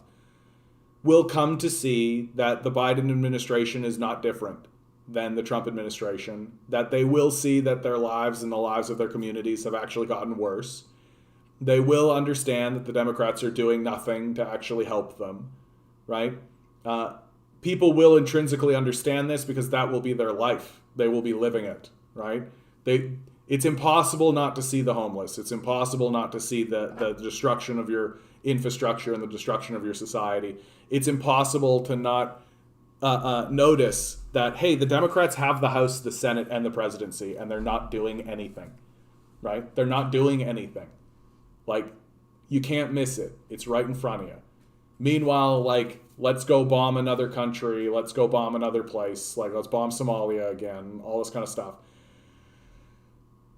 And meanwhile, the Trump supporters are rabid, right? The Trump supporters are actually hungry for Trump to be the president, right? So Trump's base is solid. Biden's base is not.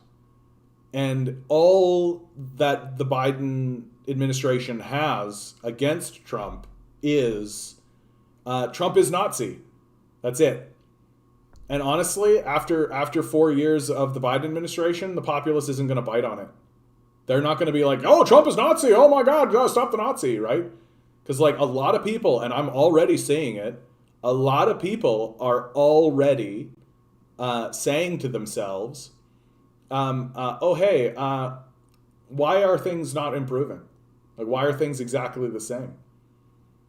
How would a second Trump presidency reflect on Canada and its society, i.e. PPC? Well, I mean, it's going to embolden the far right in Canada, for sure. Like, for sure it is. Like, especially the PPC. Like, you can go see, right? Like, go. You can go to the PPC channel. You can see what they think about Donald Trump. They want to see a Trump presidency. That's what they want, right? Because they're white supremacists and they want to see white supremacy go forward, right? And like, you're starting to see articles like this get written, right? From the Hamilton Spectator. Can Canada withstand the U.S. slide to fascism? Like, there are authors who are understanding what they're seeing. Like, it's very, very clear. And like, you know you're in trouble when you're saying next Canada needs to develop a backbone. Call out the cute jokes and the implied racism by whoever. Oh yeah, okay, we'll get right on that. We'll get right on that. Canada is well known for having a backbone, right? Canada is well known for standing up to the Americans, right? Yeah. What should Canada do to save its neck? First, recognize we start with a distinct advantage. We have a stable democracy. Okay. Like, that's cute. It's cute to say that we have a stable democracy. Like, when you have billionaires in the conversation, you don't have a democracy. Like, full stop. I don't know how to convince people of this. Like, you have billionaires in the conversation. Literally, most of the House, like most of the Parliament right now, is owned by a billionaire class. The only reason why the Liberals and the Conservatives do not officially come together and amalgamate as a single party is because they know that that would alienate the populace. That the American game of Republicans and Democrats fighting against one another is exactly the game that they're trying to maintain, right? And the Conservatives and the Liberals are aware of this. Like, if you are working in the halls of power, you know that the Conservatives are your allies, and you're aware that, like, you can't vote alongside with those guys because it would be like Hulk Hogan siding with Andre the Giant, right? Like, you can't do it. You need to maintain the illusion that there are villains and that there are heroes. Like, you have to. That's how the system is maintained, right? And so they're never going to do that. So to say that, like, we have a stable democracy, I mean, not with billionaires in the conversation, dude. Like, it's so easy to bribe these guys. Like, it's so easy to bribe these guys.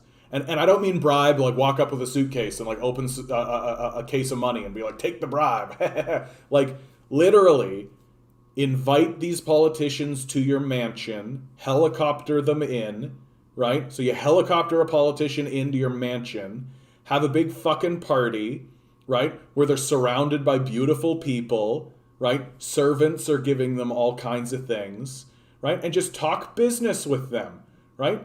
And then at the end of the fucking night, after you've filled their belly with the best food they've ever eaten, surrounded them with the most beautiful people they've ever seen in their lives, right? Maybe given them like a nice watch or something, right? You just look at them and say, hey, I look forward to working with you in the future. And that's fucking it. Like, that's fucking it. Are you going to vote for a piece of legislation that pisses that guy off? Are you going to raise that guy's taxes? Are you going to alienate yourself from that guy and his massive organization? No, right? So they don't need to actively buy these politicians. They don't need to, like, have a paper trail. They literally can just say, hey, I look forward to working with you in the future, after they show you what their life looks like. And then once you're out of power, what do? Right? What do they always do? What do they do every single fucking time with these guys? They take them and they put them on a board of directors, so they need to do one speech a year, right? And just spend the rest of their life fucking around, earning like a 6-figure paycheck for fuck all, right? If that's not a bribe, I don't know what is. Like, and it's childish to think that anything else is happening.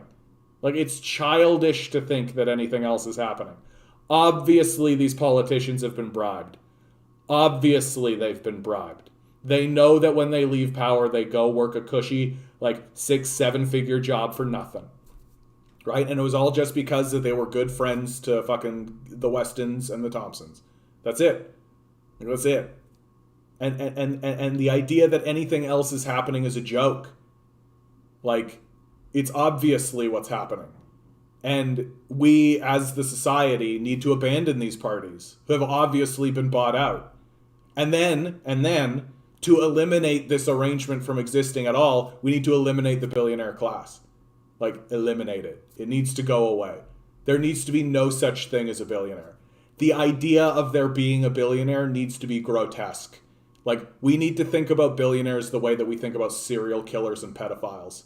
That, like, that's the level of grotesquerie that we need to attach to this concept. That if somebody walked around saying, like, man, I want to be a billionaire, it would be the same as saying, yeah, I want to rape little girls. That's what I think about it. Oh, you want to be a fucking billionaire, eh? Like, okay, buddy. That's fucking creepy. It's creepy. Like, it would be like somebody actually wanting to have, like, mind control powers so they can fuck with people. Like, that's creepy. Like, no. Like, having a billionaire in your society is dangerous. It's dangerous from step one. You're not a successful person. This Kevin O'Leary psychopath grift that he pulls on people. Oh, you want to punish successful people? Yes, I would like to punish successful serial killers and pedophiles, please. Yes, I would. I would very much like to punish successful serial killers, pedophiles, and exploiters. Absolutely. Abso-fucking-lutely. Yes, I would like to punish the successful grifters, right? Abso-fucking-lutely I would. And like, we have allowed this corruption into our society, and the idea that there are people publishing articles that are talking about our rising fascism while pretending like we have a stable democracy is a fucking joke.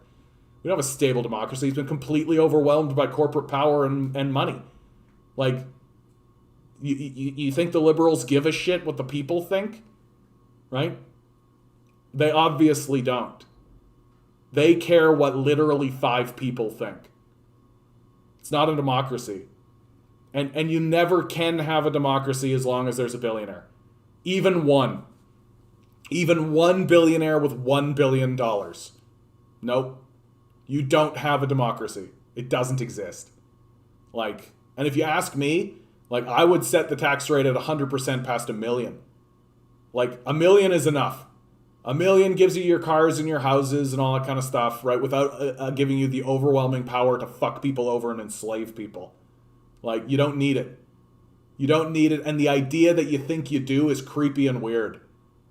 Like, it's creepy and weird. Like, I think it's creepy and weird that someone, like, has a lust to murder people. Well, I also think it's creepy and weird that people have a lust to dominate people and exploit them. And I think those two forces are more closely linked than we like to admit. Like, it's time to get back to a place where we understand that, like, wealth turns people into psychopaths. Like, and it can't not. It must occur. All you need to do is change the DSM-5 definition of psychopathy, narcissism, sadism, and make them virtues. Problem solved. Capitalisms are the norm and good. Exactly. Well, for fuck's sake, they were publishing articles back in the 80s. Greed is good. Right? The argument was that if every single person just cares about themselves, that the society will be better. Right? Like, this is no bullshit.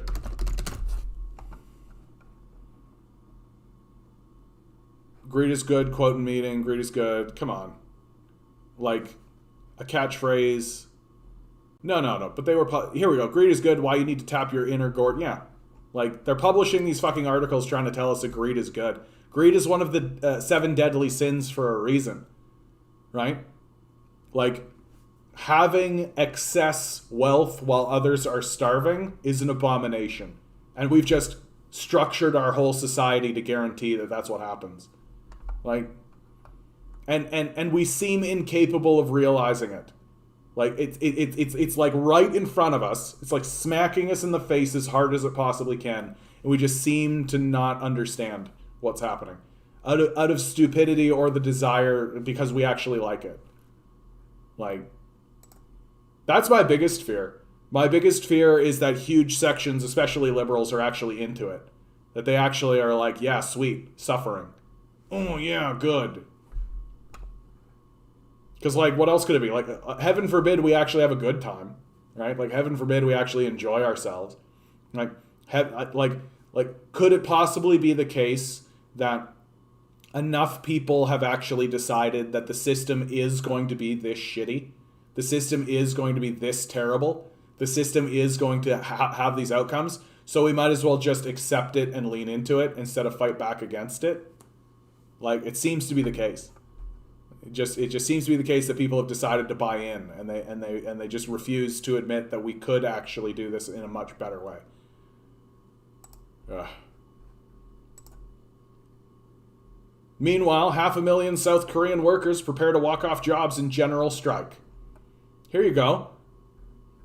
Here's a real society that actually, gives a shit. Here's an actual place doing real things. Right? From across construction, transportation services, other sectors will walk off their jobs in a one-day general strike. The strike will be followed by mass demonstrations in urban centers and rural farmlands, culminating in a national all-people's mobilization in January. Like, here you go. The 15 detailed demands of the strike can be summarized as fitting within 3 basic areas. Abolish irregular work. Part-time, temporary, or contract work with little or no benefits, and extend labor protections to all workers. Give workers power in economic restructuring decisions during times of crisis. Nationalize key industries and socialize basic services like education and housing. Any of this sound familiar to these guys? Anybody? Any of these sound familiar? Any of this sound like shit that I've been saying this whole fucking time? Right? Like, and there's a whole fucking big ass article that's talking about it. 500,000 people actually doing what needs to be done. Right? Here's your fucking Koreans of moral conscience. And there they are all with their masks on. Right? Like, oh yeah, have you read War is a Racket by Smiley Butler? That's must reading. You have to read that. If you've never read War is a Racket by Smiley Butler, you've got to. It's absolutely must read. Like, literally, like, the highest level general in America writing a document that outright explains how war is used to enrich these psychopaths. Yeah, it's basically our current system, subtract war for work. Yeah, I think that's true. I think a lot of it is a hierarchy game. There are quite a lot of little positions of power and authority for people to lord over others. Yeah. And I mean, like, and we know that if any kind of power that people are given over other people, they will abuse it. Like, we know that that's the truth. And it just seems like we have this odd idea in our heads that, like, governmental powers, like bureaucratic power, is evil and needs to be completely avoided, even to the level of dismantling the institution. But corporate power is fine, right? An institution that we can actually elect people into and actually change. No, that needs to be completely defanged. Oh, the institution that we can't change at all, and that is ruled as a totalitarian dictatorship. That's totally fine. That's essentially libertarianism right there. You guys know, right? That Mystic Wolf kid comes in here all the time. He's talking about how he's a libertarian, but it's incoherent. It doesn't make any fucking sense. Like, literally, libertarians are saying to you, the way to have more freedoms is to sell yourself to capitalism harder. Like, excuse me?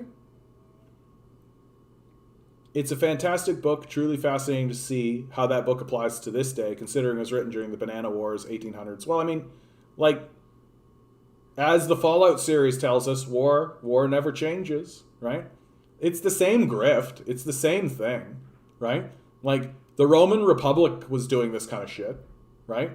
Like, the Romans understood how to organize a society in order to make a ton of wealth for themselves while ensuring the populace could never actually revolt or do anything, right? And, like,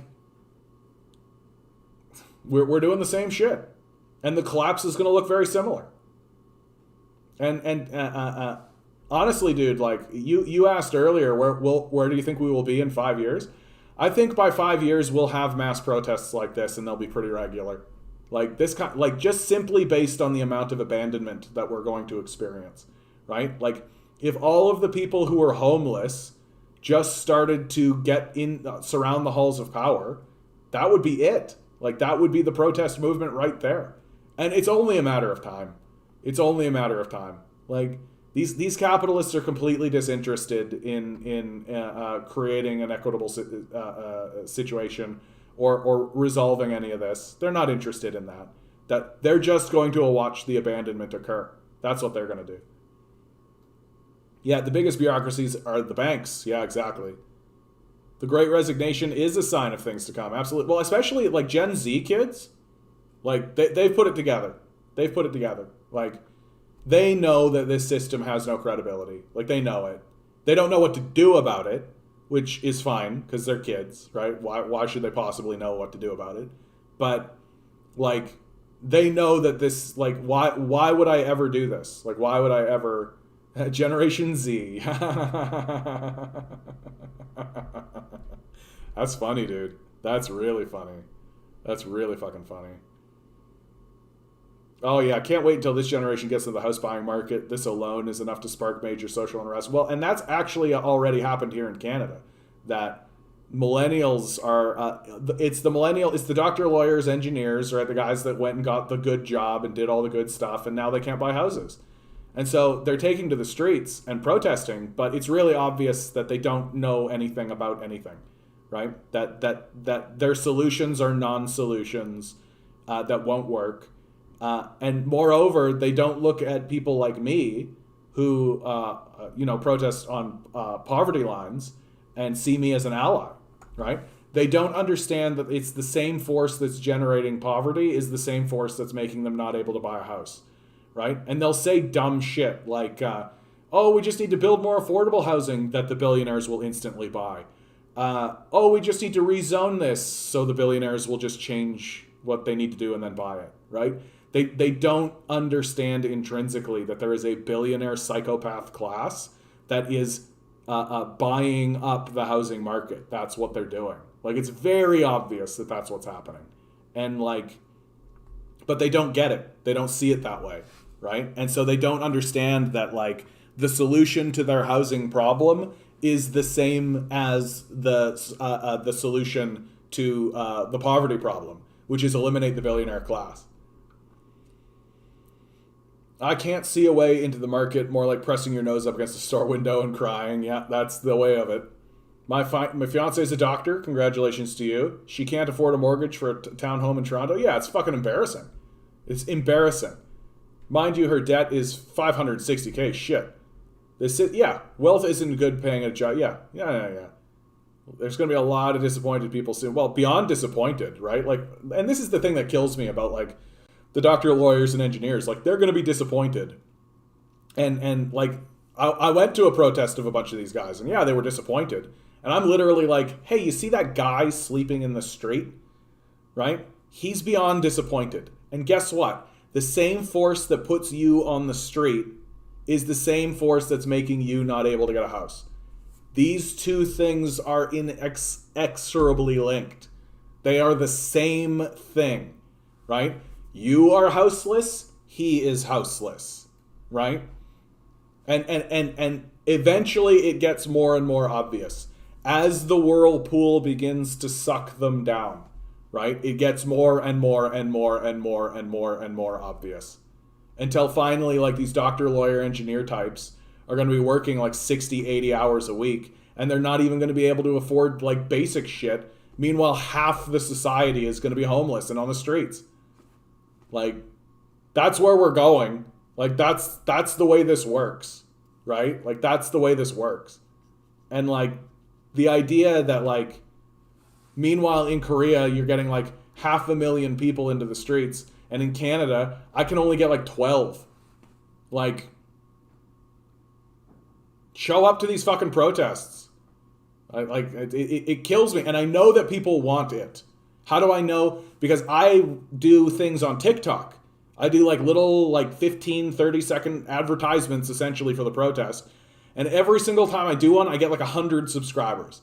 Right? It's these people that are going like this and watching the booty shake videos and the funny little things that are done. And then they flip on me and I'm like, hey, protest. And they're like, yes. They like it and they follow me. So I know they're interested, right? Then they don't fucking show up, right? So they're just flipping by, and in the moment they're like, yes, but then they don't come.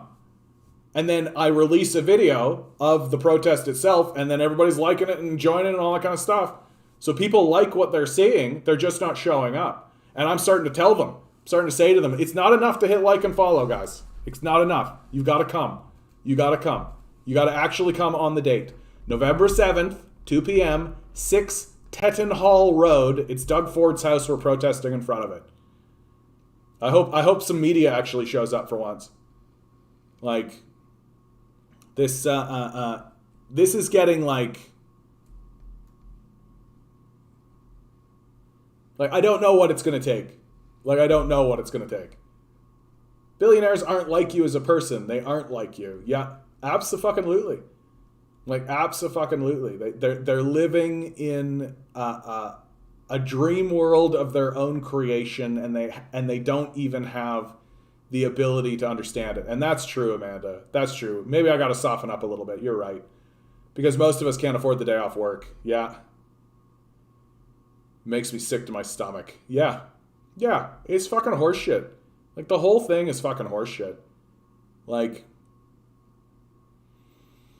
we're trying to schedule it out far enough that somebody could like book the day, right? So that you could actually like take the day and like book it off, right? But even then, like that's asking like a lot these days, right? Like I've heard this same complaint from a much larger YouTuber. People do not tend to respond to the calls of action. The question becomes how to get people to the point where they will. Like, I like to think that a lot of it is coming from COVID hesitancy. I think there is still like a lot of COVID hesitancy, but I just think like the reality is that liberals aren't angry enough, right? They're not angry enough. That they still think that this is just like an oversight. This is just like, oopsie. Oh, you know what? Something's gone wrong and we're going to address it. And then the people in power will be like, oh, goodness me. I can't believe that what an oversight. Oopsie daisy. Oh, we'll get right on that and take care of that for you. They still think it's going to work that way. Right? Like, and they're not getting to the point where they recognize that they're being manipulated. That they're being gaslit. That like, this whole like just get a job and you're lazy and all that is just gaslighting. The problem is you, right? Meanwhile, these fucking psychopaths are literally destroying us. Like literally destroying us, right? Never forget that the town of Lytton burned down, right? Is it literally gonna take like a town like Sudbury? Is it gonna take a city? What's it gonna take? Is it gonna be one of like the mid-sized cities gotta go before people actually start going, I don't know that these liberals are actually interested in doing anything about this. Like, is that what it's gonna take? Like, shit's burning down. Shit's burning down. And like, they're not doing anything about that. What makes you think they give a fuck that you can't buy a house? They were paying people at my workplace to go get the vaccine. The employer would pay you to get the vaccine. Anything to keep the slave going, yeah. I'd love to be there, but I'm a slave. Or everyone in Ontario to not go to work. They can't fire us all. Yeah. I mean, that's steadily kind of becoming it, right? Like, and like, people blame the benefits, but like, of course they're going to blame anything they possibly can. While we were working full-time jobs that didn't pay the rent, they were calling us lazy. Like, of course they're going to find anything to blame, right? These guys are psychopaths. They're going to blame anything they possibly can. I'm not sure it's the hesitancy. In the midst of COVID, there was over 50,000 people out protesting the Israeli aggression on Gaza. That's true. The problem is people don't see the issues. They're too preoccupied. Or they just don't generally believe that something can be done, right? They don't genuinely believe that something can be done. When, yeah, stuff can be done. I think one thing is that millennials and younger haven't seen a freaking win for their issues. And of course, that's intentional.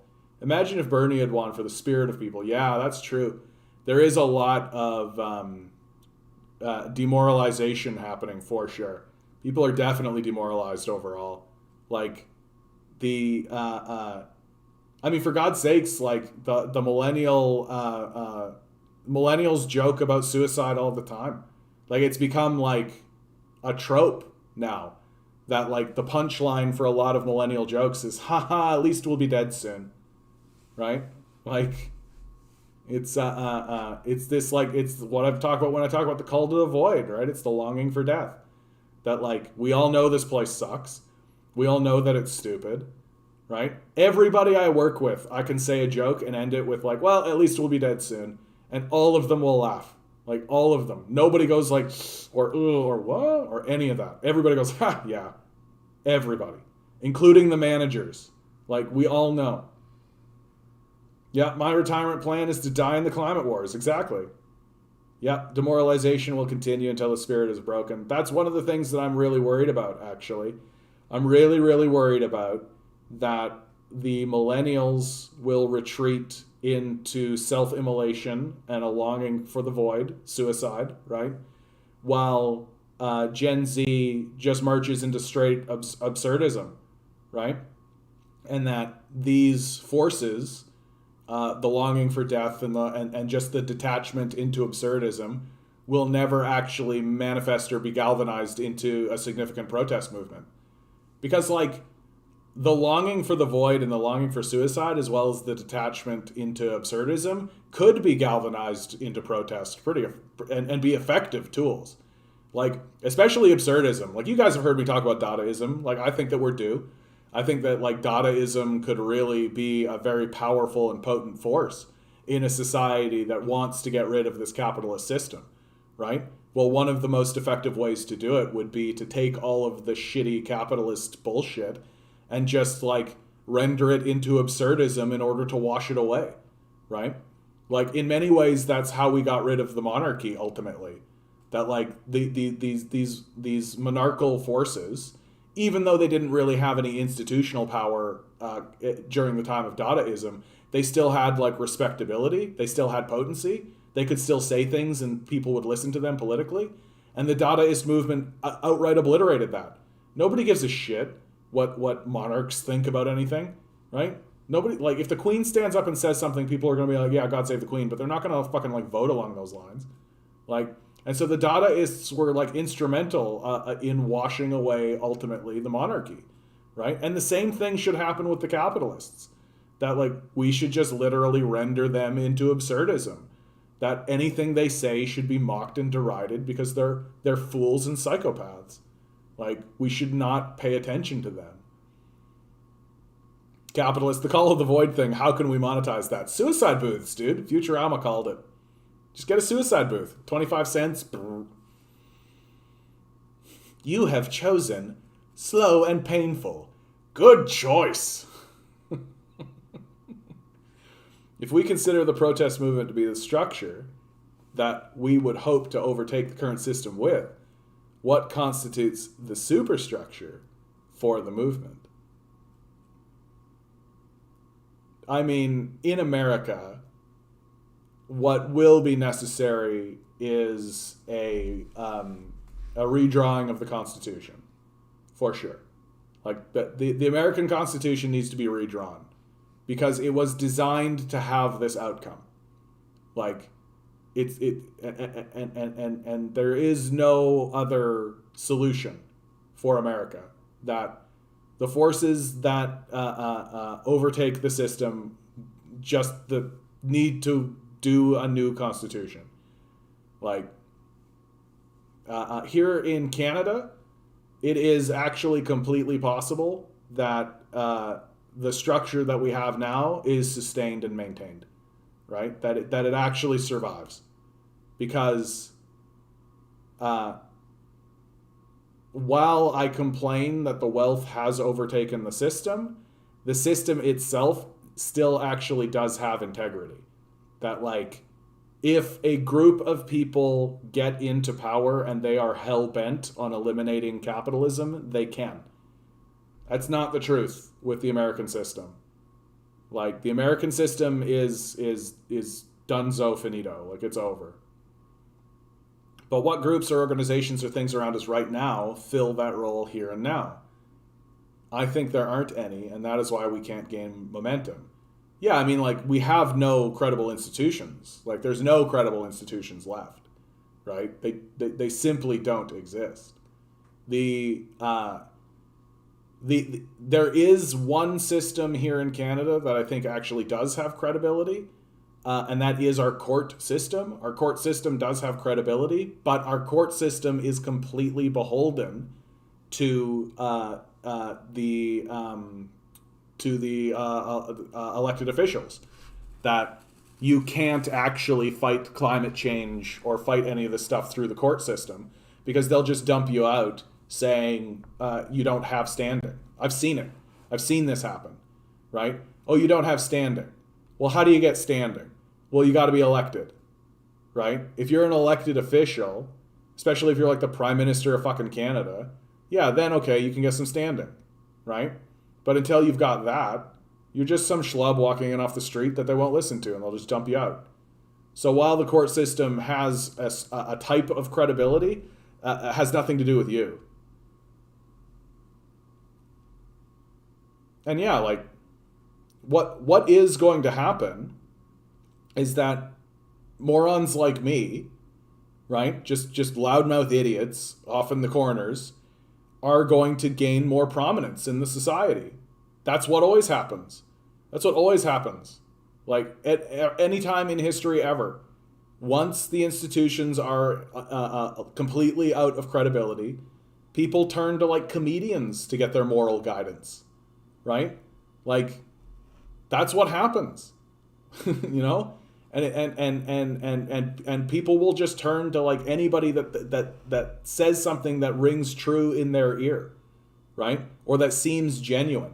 Like that's 100% Jordan Peterson all the way, right? He just seems genuine, and so you listen to him, right? And you know, if you actually listen to him, you can kind of put some stuff together. But like his initial message is kind of just cheerleading and sort of innocuous. And honestly, when it comes to Peterson, if he had just said nothing about communism, like if he literally didn't say anything about that at all, people would actually just think that he's like kind of an innocuous figure ultimately. But his existence is 100% because there is this dearth of credibility. There's just nothing for anyone. I have a friend who's been going through the court system, and I can assure you it's absolutely and irredeemably corrupt from pillar to post. Yeah. My interactions with the court system have always been positive. I've always come out the other side feeling like this is structured to have a positive outcome. But I've been going through the landlord and tenant board, right? So it's slightly different, I think. Hey, Onward, how you doing, bud? Flap, flap, hoot to you, sir. And a flap, flap, hoot to you. Oh, yeah, hey, never forget the existence of this video. Rohmaterial, das wir heute noch auf der Welt haben. Es geht darum, ob wir das normale Wasserversorgung der Bevölkerung privatisieren oder nicht. Und da gibt es zwei verschiedene Anschauungen. Die eine Anschauung, extrem würde ich sagen, wird von einigen von den NGOs vertreten, die darauf pochen, dass Wasser zu einem öffentlichen Recht erklärt wird. Das heißt, als Mensch sollten Sie einfach Recht haben, um Wasser zu haben. Das ist die eine Extremlösung. Ja? Und die andere, die sagt, Wasser ist ein Lebensmittel, so wie jedes andere Lebensmittel, sollte das einen Marktwert haben. Ich persönlich glaube, es ist besser, man gibt einem Lebensmittel einen Wert, sodass wir alle bewusst sind, dass das etwas kostet, und dann anschließend versucht, dass man mehr spezifisch für diesen Teil der Bevölkerung, der keinen Zugang zu diesem Wasser hat, dass man dann dort etwas spezifischer eingreift, und da gibt es ja verschiedene Möglichkeiten. Also.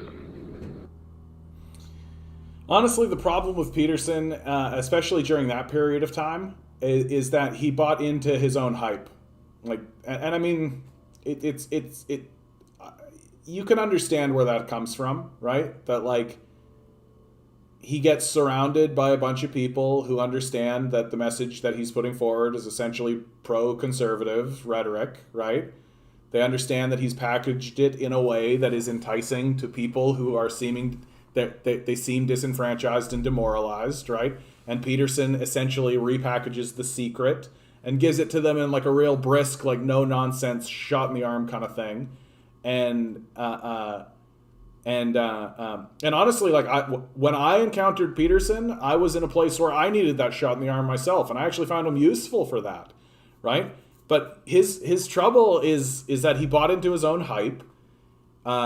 He started to believe that, or at least he did believe that he was smarter than he actually was, right? Like this guy literally went into this debate with Zizek, and he read the Communist Manifesto the night before.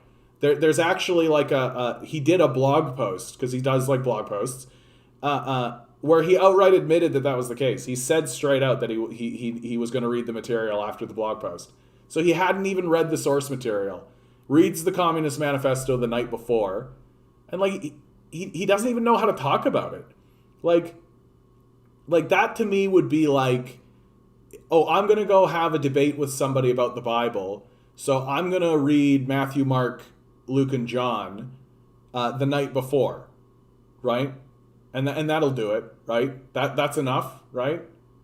It's just like, well, anyone, and the honestly, and what he was saying about the bill, like that was the thing that kind of propelled him forward, right? What was it, Bill C something or other? I forget.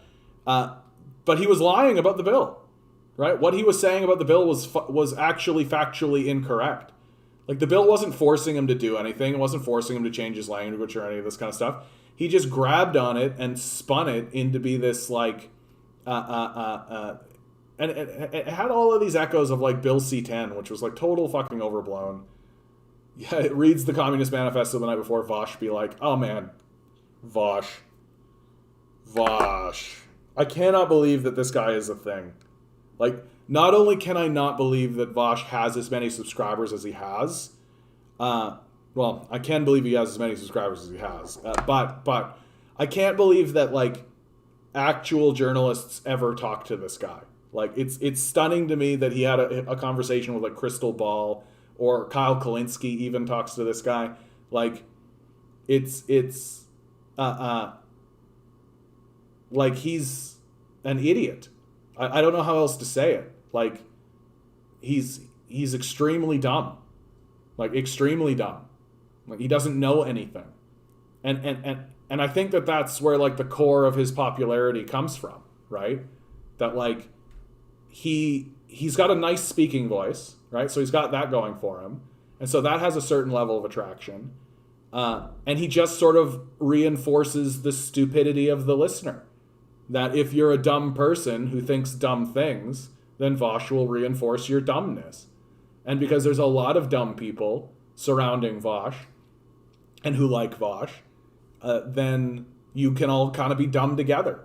I've never once heard anything this guy has said and thought, oh yeah, that's a good take. Like, never once. And like, I've literally never seen even his own followers spreading him around with this idea that here's a good take from Vosh. Like, that's the thing. Like, let's be straight about like my full-on opinion about Vosh. This guy's a pedophile. He has argued he has said things like, I don't understand why there is an age of consent. I can't see a moral reason for why viewing child pornography is immoral, right? These are statements that he has made and that he has defended, right? And it 100% is because he has no concept of he has no connection to the concept of consent, right? He doesn't understand what consent is. And if you don't understand what consent is in connection to pedophilia and child pornography, then you certainly don't understand what consent is when it comes to like international politics. You certainly don't know what consent is when it comes to just your local politics. You certainly don't know what consent is when it comes to like your relationships with women, of which he's been accused of sexual harassment on several occasions. Like, if you don't have a concept of consent, you cannot be a credible speaker. Your opinion doesn't matter, right? Literally, your opinion is irrelevant. And it's just a little bit scary that he is as prominent a figure as he is while defending pedophilia, defending child pornography, and saying like literally the dumbest shit I've ever heard said about communism or the history of communism or anything. And then when he actually brings people on to debate them, it's the most disingenuous thing you've ever seen. Like, it's the most disingenuous. It's a circle jerk is what he's got going on. It's just a bunch of people who think like him circle jerking. That's what Vosh is, right? He's not interested in figuring anything out. He's not interested in anything like that. He's just happy that he's getting paid to circle jerk, right? And he's just yet another one of these guys that is going to say whatever he thinks his subscribers want him to say, right? It's just a fucking circle jerk. I went through Vosh as I was sliding to the left. I mean, you must have been pretty far to the right, love, to slide through Vosh. Vosh seemed to change several years ago. Suddenly you got to vote for Biden. Other bad takes. Well, I mean, wealth and fame changes a motherfucker, man. Like, that's something I think about a lot. I think about that a lot. That, like, and to touch it back on Peterson, I think that, like, Peterson always was kind of an arrogant man, right? He always kind of had that air of arrogance about him. You can go back through his like anthology and really you'll see it. It's hard to miss. But the fame and like the notoriety really ramped him up. Really ramped him up, and really turned him into like a like just like Peterson. He falls for that like I'm a doctor trap, where because you're a doctor that means that you're an expert in something else, right? That oh I know what I'm talking about because I'm a doctor, even though it's not in my field or my subject, right? Like that's what Peterson falls for. And it just got really ramped up because of his notoriety. Funnily enough, like Peterson's newer stuff, like because he does essentially what I'm doing now, it is a lot more consumable. Like he's calmed down a lot, and the conversations that he's having, even with people who are his natural antagonists, are much more. He's willing to get into the nuance a lot more now. So interestingly, he's become more interesting in my perspective. That if somebody were to tell me now that they're paying attention to Peterson, I'd be a little bit lighter touch, because he seems it. I mean, he fucking was in a coma for a year. Like it seems like that, that tends to bring a man down to earth. Yeah, there's a great Sam Harris-Peterson debate where Peterson's argument against secular humanism is literally people on mushrooms have spiritual experiences, ergo God exists. Like, I mean, I have big problems with Sam Harris. Like, I actually like rank Sam Harris way lower than Peterson. Like, I think Peterson is genuinely struggling with large concepts in an honest manner, right? Whereas I think Sam Harris doesn't. Like, I think Sam Harris, like, the stuff that he's published, some of Sam Harris's writings about Islamic people are on the same level as, like, zippity-doo-dah racism. Like, literally, like, blackface with the big lips. Like, that people, like, it's very difficult for me to believe that people are not going to look back on Harris and be like, oh, yeah, this guy was, like, huge fucking racist. Because he is a huge fucking racist. To read Sam Harris without walking away with that impression says a lot about the reader, if you ask me. Because, like, he's writing some, like, very shitty things about Muslims. And like, with the broadest brush possible. And, like, and then his, like, pro-torture stance. Like, Sam Harris's pro-torture stance takes him out of the running, as far as I'm concerned. Like, which he has never recanted. That's the thing. Like, to me, there's a difference between, like, taking a controversial stance and then once confronted and being shown that you are wrong, changing your stance. That is respectable, actually. Like, that's a respectable arc to go through. It's fine to admit that you were wrong. But Harris never admitted this. He just let it go. And outright said, because he got into a thing with Hedges about it, right? That Chris Hedges is the man who confronted him about it and essentially destroyed him, because Harris is a bigot and a racist who was arguing that torture is acceptable because of some fantasy I created over here that doesn't exist, as admitted by fucking the United States military itself. Like, and like, just completely unaware that, like, torture is evil by its very self, right? You don't need to show that torture is evil. Like, the person you're torturing certainly thinks that you are evil while you are doing it. Like, it confirms itself. Like, there's no such thing as an act of moral torture. It doesn't exist. Like, the act itself is immoral because it is immoral. And it is one of those things that is self-affirming. And in my view, the fact that he's never recanted on this, or at least something saying that he was wrong or apologizing or anything, takes him out of the running. Like, he's completely bereft. Like, don't pay attention to this guy. Like, he doesn't have interesting things to say. He's just got things that sound interesting.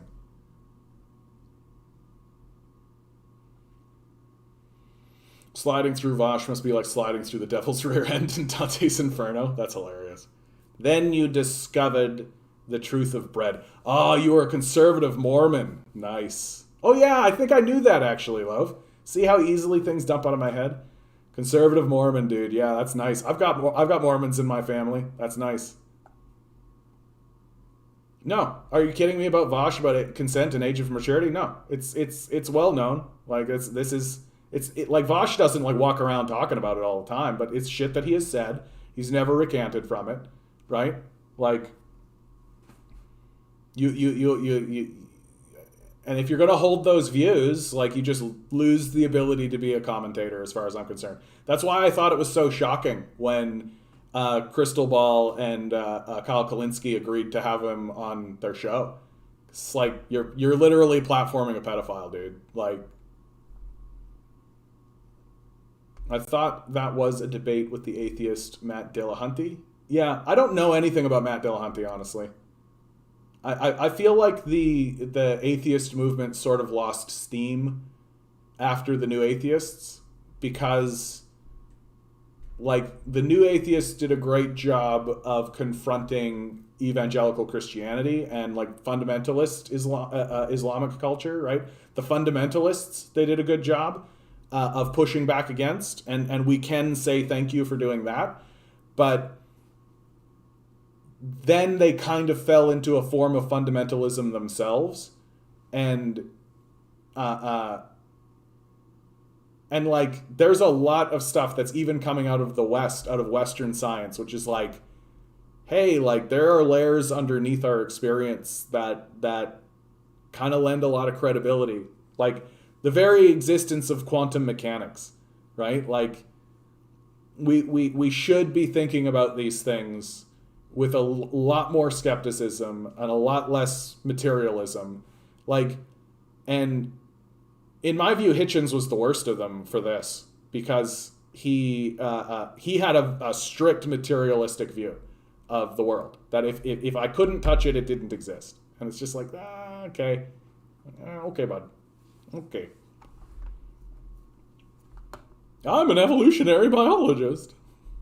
Maybe Peterson realized that he had made company with monsters and wasn't comfortable with it, like he thought he would be, maybe. Well, I also think that he's probably experienced a good deal of abandonment, right, through that process.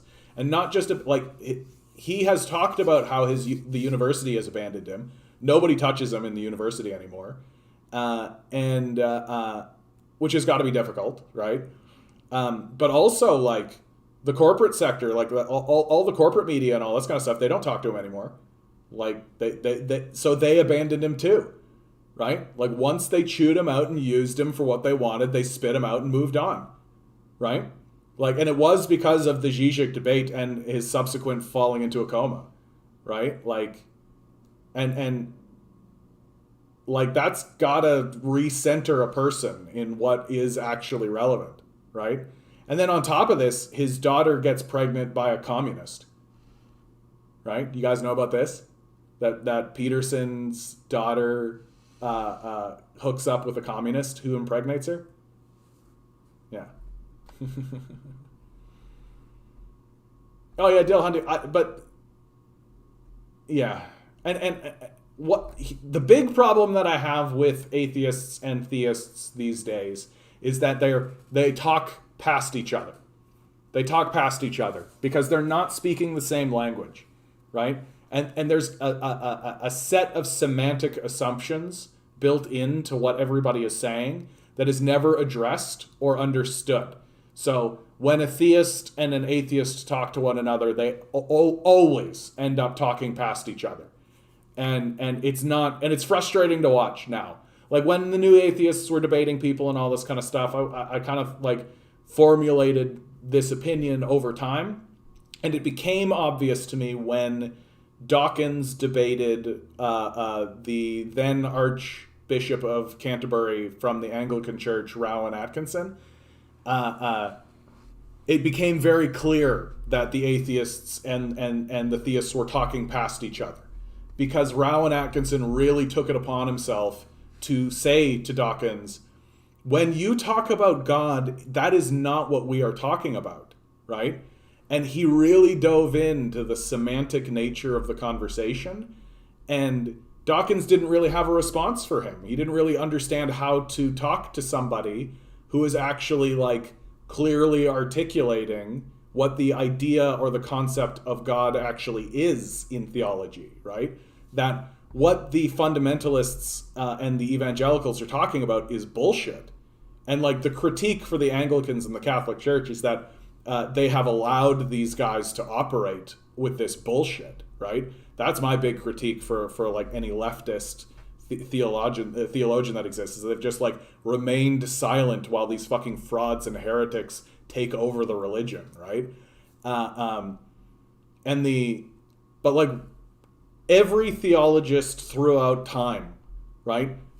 Sir Isaac Newton actually nails it on the head. Like, this is the thing that's ridiculous about this conversation. It's like there's a pamphlet that Isaac Newton produced, because Isaac Newton was a well-read and well-written theologian. It's literally a 2-pager, like literally open it up, and it's titled something like The Nature of God, right? And he creates 6 points where he's like, these are the attributes of God as I deduce them. And at the bottom of the list is just like a statement that you can see that he put in there just for completion's, because he's also a scientist, just for completion's sake. He's like, and point 6, God is the collection of all things, right? Which, if you read the Bible and if you read any of these theological tracts, that's well understood. So well understood that nobody thinks to write it down, right? Because it's just understood that that's the case, right? That, and incidentally, theologians have been talking about the multiverse all this time, right? The word universe is created during the Enlightenment period. It literally means one word, right? Universe, one word. One word from the mouth of God is all of this, right? And so it was always understood that God is to be understood as a collection of all things. And so what's frustrating when the theists and the atheists talk is they always start from the position, does God exist? But if you actually like look at what the theologians have been saying this whole time, it's an absurdism to say, does God exist? Like, does this cup exist? Like, what the better question that I wish that they would land on, right, is just accept that what the theists are saying is that all of this is God, right? Because the atheists aren't going to deny the existence of all of this, right? That's getting into like a really weird abstract conversation, which has happened in the past and has its own interests and all that, but that's beside the point. So get on the same step. This exists. We are here. It is a collective force, a quantum energy. And then ask a far more interesting question. Is this sentient? To me, that's way more interesting. Way more interesting, right? Like, we all agree that there is this energy that we live in, right? Like, the quantum mechanics is here. Like, we all agree. Yes, theists agree, atheists agree. We agree, right? So we don't need to talk past one another on this. We agree. Is it sentient? That's a way more interesting question to ask. That's a way more interesting question to ask. Because then you get over all the semantic bullshit that happens when the atheists and the theists start talking to one another. So you're over it. It's done. And you can actually dwell on and think about and contemplate, okay, we are in this quantum energy. We know this quantum energy is a singular energy that everything springs out of, right? We know that we're here. Is the quantum energy itself sentient? And this sends me down a rabbit hole of thinking like, well, it's got to be at least as sentient as I am, right? Because it is me and I am it. And if it is possible to amalgamate all of our sentienceness or consciousness, right, into a singular being, then it's possible to believe that it would be at least as sentient as every single life form that exists that we consider sentient to be, right? Like, and you start going down these rabbit holes, and then I think the conversation that you would end up having would be far more interesting, because it's not enough to say there's no evidence. Like, yeah, there is evidence. Here we are, right? We're here. There's a quantum energy that has created us. We know that we're here. We know that we are sustained by quantum energy. We know we consider ourselves sentient, right? So the energy has to be as sentient as we are. And eventually there comes a point where if a guy is just going to stand there and close his mind down and be like, well, where's the evidence? I could literally be like, would you recognize the evidence if it waved in front of your face? Like,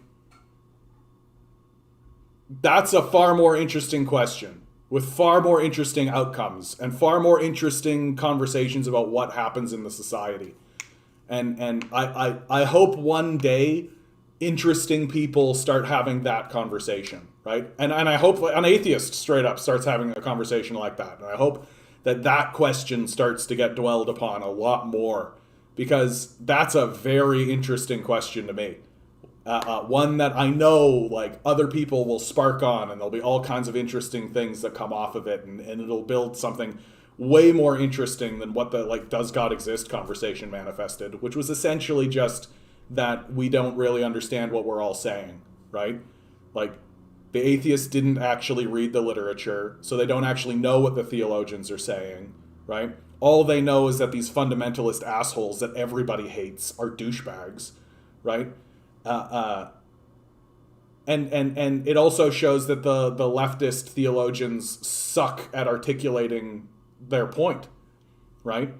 And aren't willing to launch a fight against these fundamentalists the way that the new atheists did.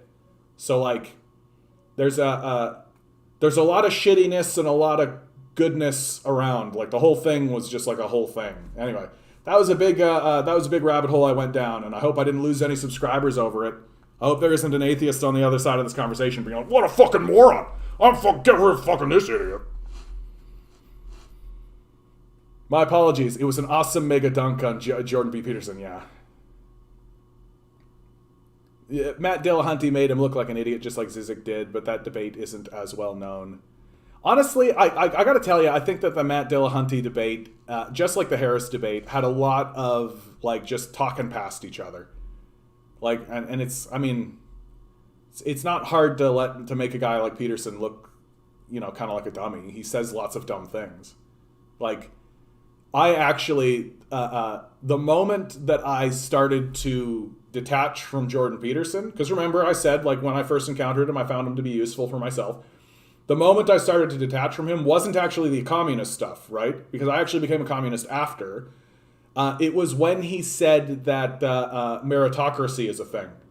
The second he said that meritocracy was a thing, I was like, bye. Because, like, that's something that's falsifiable instantly. I can falsify that in a sentence, right? In 2 words, in fact. David Thompson, right? Like, meritocracy does not exist. That's a little joke. That's a little myth that arrogant little boys tell themselves to pat themselves on the back and say, I'm here because I'm the best. Like, what a convenient position for a rich man to come out with, right? Like, oh, I'm here because I'm the best. Convenient. Very convenient. Dillahunty is a skilled debater. I wish he was further left politically. Again, I don't really know anything about Dillahunty. He seemed reasonable. I'll put it that way. He seemed reasonable when he was talking to Peterson. Yeah, Peterson told Dillahunty he wasn't an atheist. That was comical. Well, and a funny thing does happen to atheists, and which has happened in the past, which is that a counter force in religious conversations will come about, and they will be considered atheist, right? And they'll be demonized and all this kind of stuff because they're atheist. And then eventually the atheists find a new way to articulate religious ideas, and then are ultimately adopted and amalgamated into the larger religious culture. That happens all the time. Like, that's happened in Hinduism, that's happened in Buddhism, that's happened in Christianity. The Protestants were called atheists, right? It happens all the time. And I suspect it'll happen to the modern atheist movement eventually. That eventually the atheists will begin to articulate something about the nature of existence and the nature of the superstructure that will be adopted into the larger religious culture. Like that, it's an inevitability. It's an inevitability, right? And someone like Peterson saying that he isn't an atheist is kind of like the thread of that, right? And maybe the atheists themselves will be aghast at this, but too bad. That's how it goes. it's fine to admit you were wrong. Isn't what life was like in public school, at work, at home? It's easier and less painful to call yourself bad or wrong here in the U.S. Yeah, you're right, though. I mean, like, here's a great example, like, that I heard just today. Christopher Hitchens, who we wouldn't be buddies, I'll put it that way. But Christopher Hitchens was saying that waterboarding was not torture, right? When that whole thing was happening under George W. Bush. He was like, waterboarding's not torture. Like, that's not torture. That's fine, right? You can do that. And so somebody pushed him on it, and he said, well, you know what that I'm going to do? I am going to be waterboarded, right? Just to show everybody this is not torture, right? This is an advanced interrogation technique. It's not torture, right? So he went and got waterboarded. The minute, like literally the second they put him in the thing, he begged for it to stop. He was under it for like 5 seconds. They stopped, all that kind of stuff. And then he wrote an article where he recanted his position and said that it was in fact torture. And I thought to myself, that's baller, right? You can disagree with Christopher Hitchens all you want. You can do all that kind of stuff. But to take such a strong position and then stand up to the challenge and actually go through with it and then recant, that takes there is a moral character there. Like, I understand why Hitchens became the prominent person that he was, because even if I didn't agree with him or agree with his methods or any of that, he certainly had a moral center and a demand for truth. And even though I don't necessarily agree with where he landed in a lot of ways, and I do think he was something of a book salesman, that he saw an opportunity and he took it in the new atheist movement, which I thought was very shrewd of him. And I think he was very open about how shrewd that was. But at the same time, like, he obviously wanted to know the difference between what was wrong and what was right. And that was a big moment for me in terms of my respect for him. God damn, I started a whole Sam Harris rant by accident. Well, if you guys say these people, and I know them, I have opinions. Peterson has become a snake oil salesman, writing prompts, personality tests that are free. Yeah, the authoring my own fate, right? That's where I really like. He says this, like, and he sells a product where he's like, author your own fate. And I'm like, what the fuck are you talking about? You genuinely think you're authoring your own fate? That's cute. He's one podcast away from selling supplements like Alex Jones, yeah. I always say that the misconception about atheists is that it's not that I refuse to believe, I just never could. Yeah. Like, no, I completely, like, especially given the absurdism of the fundamentalist stuff, it makes complete sense to me that people went over to atheism, right? I myself had a moment where I was, like, contemplating this idea of atheism and all of this, and I just couldn't, but very much in the same way, I just couldn't make those dots connect, right? And I think that's because, like I've read Thomas Aquinas, I've read Augustus, I've read Isaac Newton, right? I've read a lot about this. And so to me, the idea of like atheism is like creating something outside of all existence. It just doesn't compute in my brain. It doesn't make sense. And I largely think that the atheist movement exists because of how absurd the current religious movements are. Right, they're absurd, right? The Catholic Church is essentially pedophiles, right? Like the evangelicals are just nuts, right? They're just fucking nuts. It's easy to be an atheist if a guy is trying to pitch you on the idea that there's a man in the clouds, right, looking down on us and granting wishes to middle-aged housewives who like pray. You know, it's easy to be an atheist if that's your computation of what religion is or what the concept of God is, right? It gets harder the more you learn, and the more you realize that like what's being peddled to you today is essentially capitalism wearing a cross. Dillahunty talking about secular humanism was interesting, and his debunking of Judeo-Christian tradition as the only moral heuristic was good. Yeah, I mean, of course, Judeo-Christian tradition is not the only moral heuristic. Like it's humanity's way too complex for that shit. Like, we're way too complex for that shit. And like there are other older religions that have been struggling with these concepts much longer than Christianity. And Christianity is like for most of its existence has been just a power structure, right? That at first it was interested in moral contemplation and in investigating the existence of, like, what is this? Why are we here? The larger existential questions. But when they excluded the Gnostics from the Gospels, that was the moment in my mind where the Christians became a power structure and kind of removed from their journey the idea of exploring anything beyond like exploring this place in a more deeper, more meaningful way. I would argue that the Bible is equally as important as Aesop's Fable or the Odyssey in terms of moral heuristics. Yeah, or Shakespeare's works, right? Like I wish that people read the Bible like that stuff, man. Like, really, I really mean this. Like, the Bible is a beautiful book. There is brilliant stuff in the Bible. Brilliant stuff. Like, the writers of the Bible are as good as any other writer that's ever existed. Like, and the stuff that they were writing about, like, Ecclesiastes and Lamentations are some of the most important literature ever written. Like, I'm happy to say that. Ecclesiastes and Lamentations are some of the most important books ever written. And people don't do it because they think it's like written by the hand of God and you got to be a woo jubu and all this kind of stuff.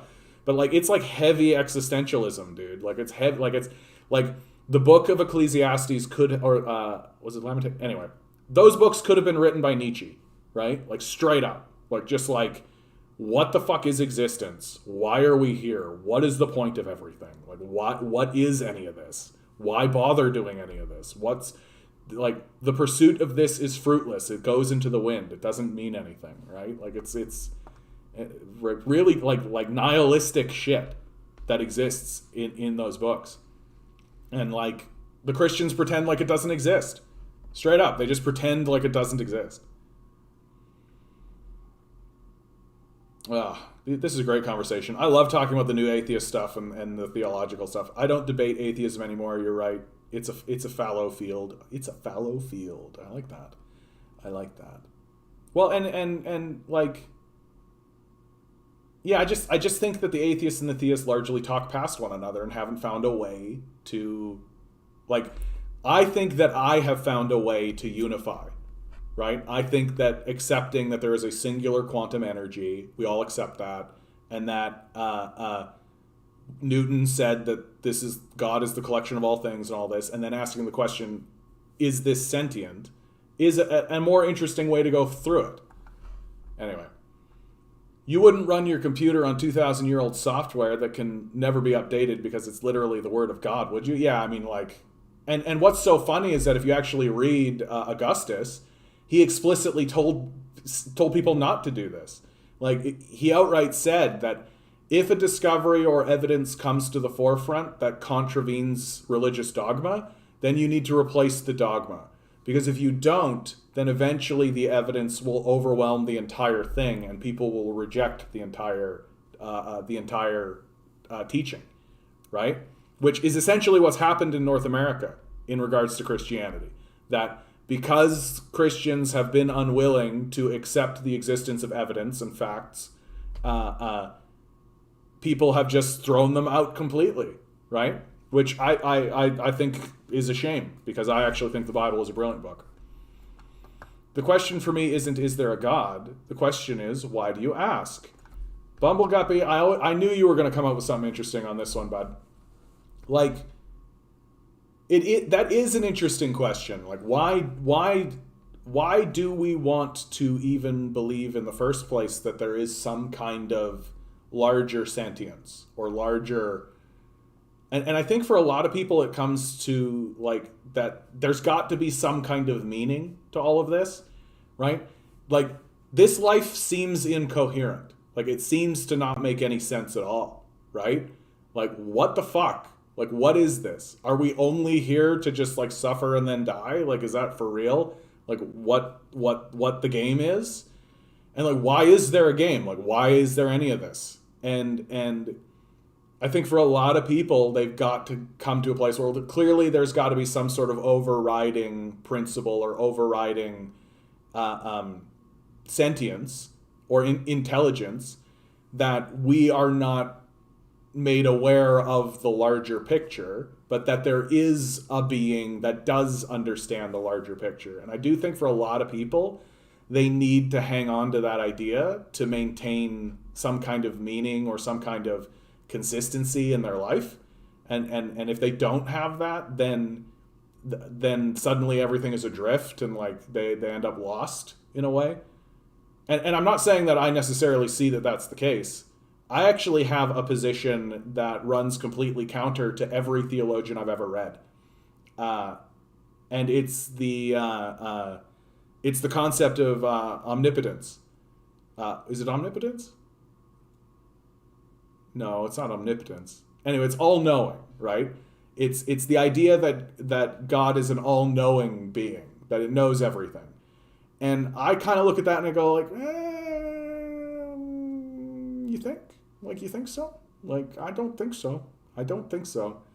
I think that even if there was a intelligence that was at the heart of all of this, or like all things, and then it is intelligent, I think that it doesn't know what's going on either. That the reason why everything gets created is as a path to discover itself. And what we are actually doing here is attempting to discover what is this thing. And the reason why everybody has that burning question of like, why are we here? What is this? All of that kind of stuff is because fundamentally the energy itself doesn't know why it's here either. Which I think is brilliant, but also terrifying. No, I appreciate your nuance and understanding this stuff. Well, I think people should. Like, I think people should think about this stuff. And I worry that, like, because the conversation has kind of fallen on, like, fundamentalism versus atheism fight, that I see a middle ground. I see a middle ground. Neil Stephens's Snow Crash talks a lot about religion and language, and is also a hilarious satire of corporate anarcho-capitalist culture. Great book. I read the Communist Manifesto once. Yeah. Yeah, right. Like, and the night before, no less. Secular humanism is about philosophically understanding how humans make value judgments. Zen and the Art of Motorcycle Maintenance is an amazing philosophical exploration on what is value. Yeah. Who are these postmodern neo-Marxists? Because I know, right? Like these things that and honestly, the postmodern neo-Marxist shit, like, or the cultural Marxism, like, it's literally Nazi propaganda.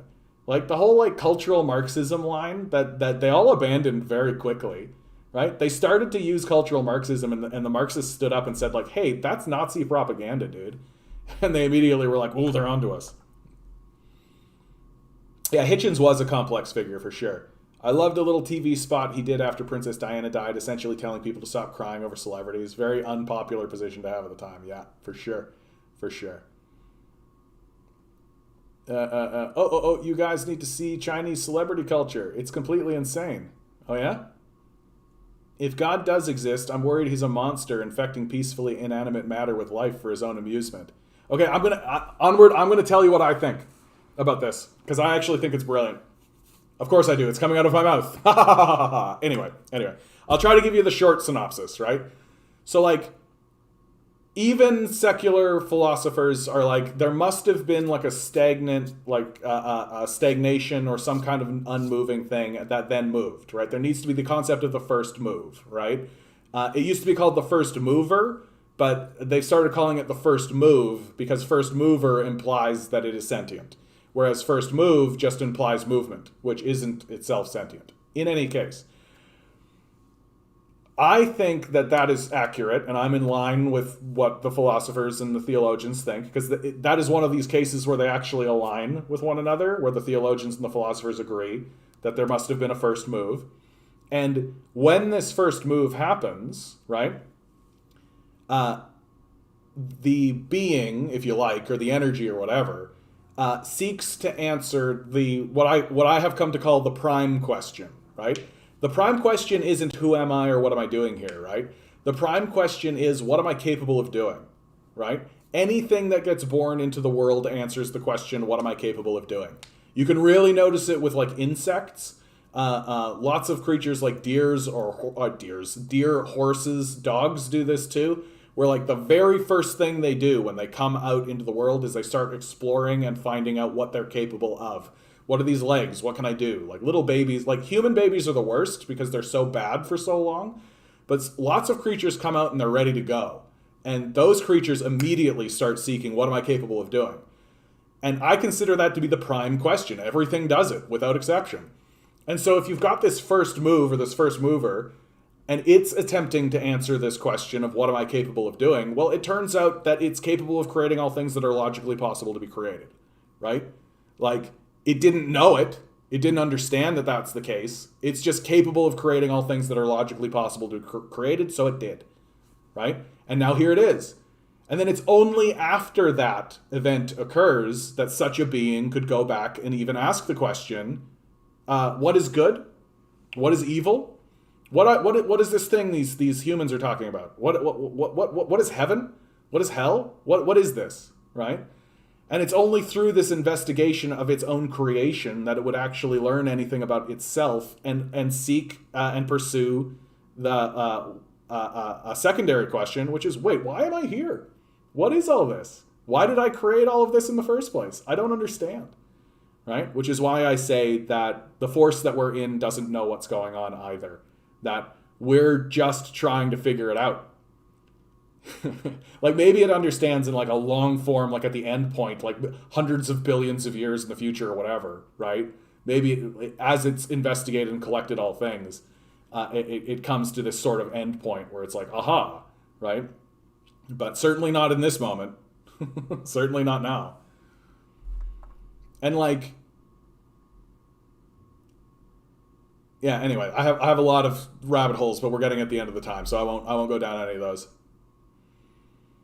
Yeah, much of it is semantics, and assuming all religion is like Christianity, exactly. Like, there's a lot of different ways to go about this, man. Like, there's a lot of different ways. And, like, it is frustrating when people get caught up in the semantics. Like, there isn't a difference between prayer and meditation, right? Meditation and prayer are the fucking same thing. And it drives me crazy when people pretend like it's not. Like, oh, but I'm talking to God. Oh, but I'm talking to the larger energy. Okay. Garbage is cheaper to produce and results in greater returns for the shareholders, yeah. The more I learn about Augustus, the more interesting he is. Or Augustine. Well, both of them, really. Like, they're, like, honestly, too much time in Roman history, yeah. There's a reason why these figures are considered, like, important. And it's because they said cool shit, right? I love going back and reading simple Aristotle. Like, the guy that everybody is, like, glommed onto in university level. Like, they teach a lot of Aristotle. Aristotle was a smart dude. Like, he really had his hand on a lot of interesting ideas. And he had his hand on a lot of really fucking stupid ideas, which is brilliant. It is so brilliant to watch a really smart guy contemplate stupid ideas. I love it. Like, for real, Aristotle was walking around saying that the earth is made of 5 elements. And I think they were like water, fire, clay, air, and wood. I don't remember if those are them exactly, but like it was really stupid, and but brilliantly stupid, if you understand me. The real charm of Roman history is how much was written down at all. Yeah, imagine pre-Columbian cultures or Mongolian horse riders had extensive libraries. Yeah, I think about that for our modern society, because so much is digital. It's not going to survive. Right? Like, a lot of like what's on the internet is not going to survive because it's all just digital and it's on these like fragile computer systems and all this kind of stuff. And there's no guarantee that in the future people will have interfaces that will actually interface with any of the technology we have today. So like literally they'll like unearth like a dead iPhone and be like, what is this strange cube with these interesting holes in them, right? And they won't, like, maybe they'll come to understand how it works, right? But it'll be in like that Rosetta Stone sort of way, where they're like, well, this piece of paper shows this, and so clearly there was some sort of image or any of this kind of stuff. And there's no guarantee that, like, there's so much knowledge and there's so much stuff that we have now that we just assume is always going to be here. But like the way that digital technology works is like we're going to lose a lot of this shit. And there are actually universities that are working on this very issue, where they're looking on finding ways to actually make these sorts of technologies permanent and accessible, right?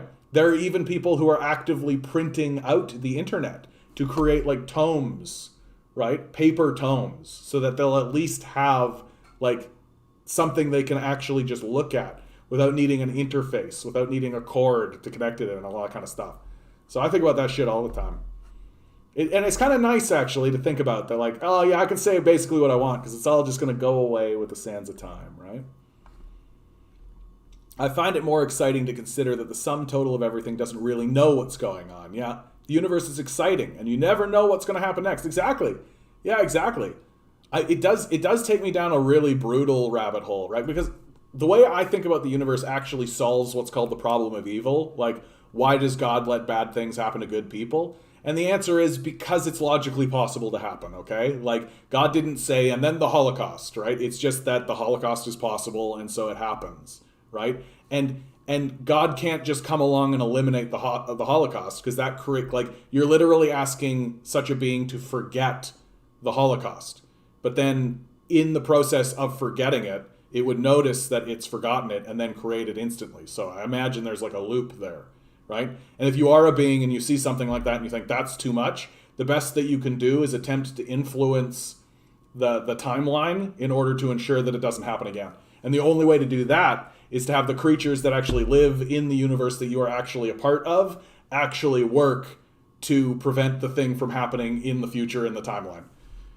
Because you are God and they are God, and it's all the same thing. Right? Like, that's something that oftentimes gives me great comfort is realizing that, like, we're teammates, right? Like, when I was growing up, there was like this like overarching like God is here and you go to hell and judgment and condemnation and all But as I've grown up more and more, I've come and seen like and kind of contemplated on the position of what it must be like to be such a thing. I've kind of come to see it more as a teammate, that it's like, well, you don't know what's going on either, bud. Like, don't. You come down here. You fucking come down here and try this shit out. And like, if he's gonna smite me, it's gonna smite me, right? Like, I'm so exhausted with this idea that like, oh, and then you'll go to hell, and I'm like, well, that seems a little outside of my control, doesn't it? Like, if such a being is gonna do that kind of shit to me, then it's gonna do it anyway. Like, I don't think it matters if I jerk off. Omniscient, that's the right word. You got it, bud. When it comes to talking about theology and all this kind of stuff, I think the word that I would get pegged with is irreverent. That's the word that they would use to describe me for sure. Irreverent. Because I don't see... Like, I do think that the universe is sentient. I do think that it is attempting to discover its own self. But I don't think it's like got this like holy, like, oh my God, it's God and we have to God with God, right? And I actually think that like if I was such a being, I would consider that very annoying. I'd be like, oh, come on. Like, yeah, I get it. Okay, and yes, and then the bowing and the cross and all that. Yeah. Can we get on to the part where we actually think about what's going on? No? Fuck, I'm gonna smite these motherfuckers. The problem with horse archers is that they burn down libraries and often slew those who had knowledge specifically, yeah. Well, that's how you build, like, that's how you spread empire, right? You spread empire by destroying anything in your way and destroying other people's cultures. Because if they don't have any more culture, if their culture is gone, then you could supplant it with whatever you want. Yeah, it was like that when we got there. Cultural Bolshevism, yeah. Cultural Marxism. Good old 2014 to 16. I survived the Bean Wars in 16. Whether Big Bang or God, either way. Was a first day is where you mean by first... There was a first day is what you mean by first move. I mean, it's philosophical because theologically speaking, the Big Bang is just one of many. right? That this universe is just one of many, and in fact that there are like, it's the multiverse theory, right? Like there's just like infinite universes that are aligned with one another, right? And the differences between those universes are slight, and that's basically as far as we've gotten, because that's all the evidence we have, right? We can get to the Big Bang, but we don't know anything about what is going on before that. And so, but the concept is like, well, it can't be always moving, right? It can't have always been in motion. It can't have always like be a constant thing that's always happening. It needed to be inert at one point, and then it needed to go from that inert position to movement, right? And how did that occur? We don't know. Like, we don't know. But everybody seems to agree that like it goes from inert to movement. We don't understand that process, but if it's not that, then it's literally turtles all the way down, right? Mountain Dew Dorito Illuminati bottle flip. Existence, comics today. What would Aristotle think of Twitter? I don't know. He's probably too distracted and pissed off by the fact that we let women vote to care one way or the other. Yeah. That's a sick Aristotle burn, dude. That's a sick Aristotle burn. I'm a web developer since 2000. I can say that nothing of the months and months of work on websites I did survives today. Yeah, I got paid though. Well, and like, do we really need to save like Akin has cheeseburger? Like, do we really need to save this?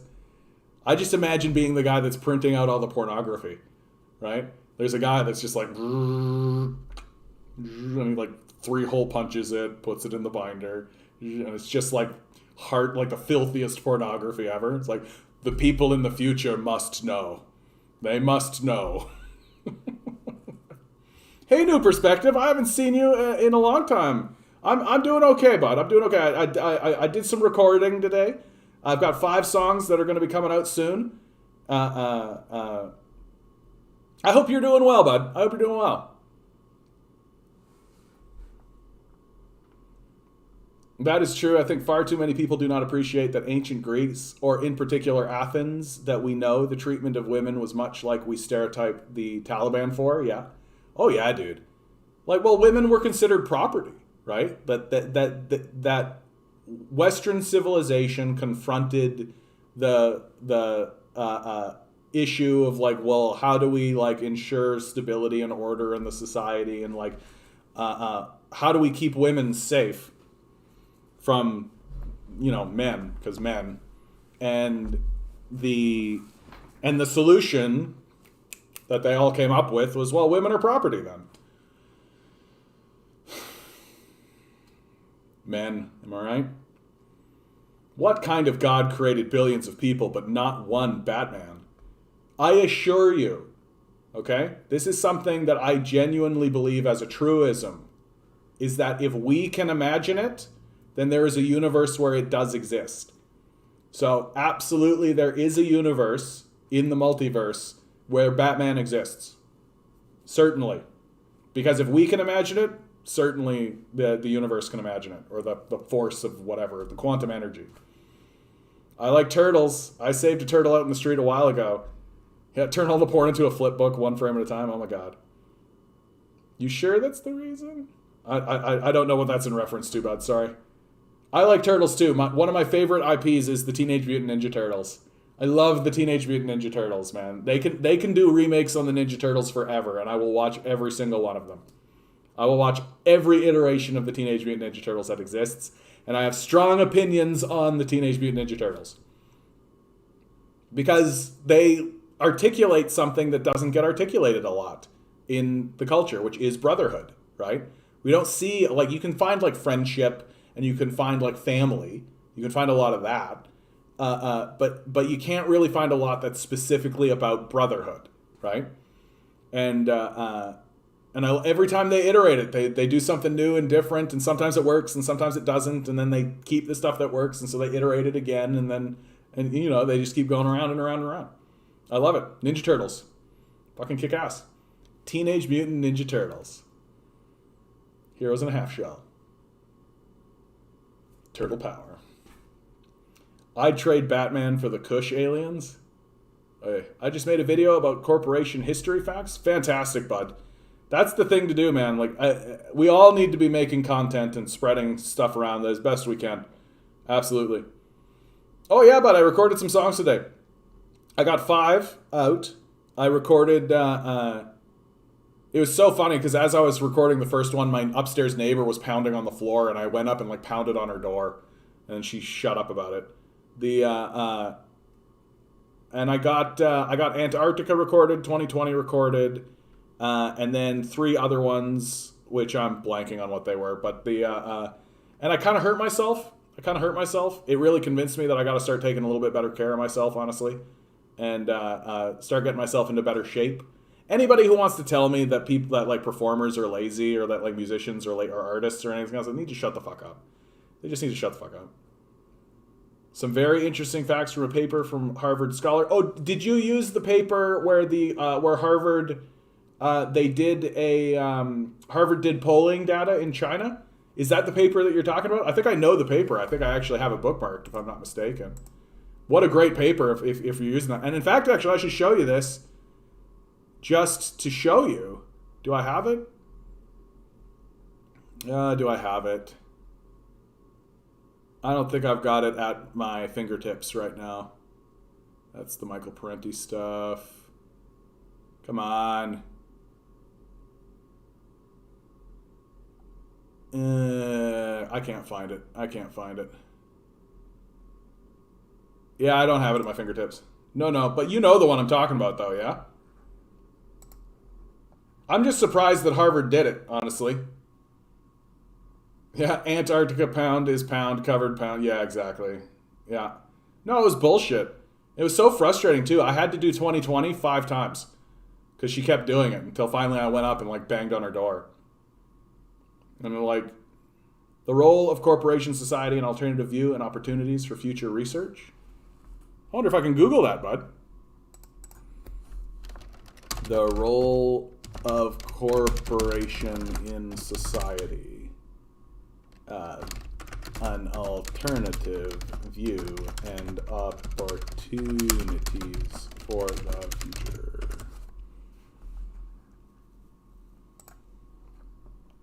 Back in 2014.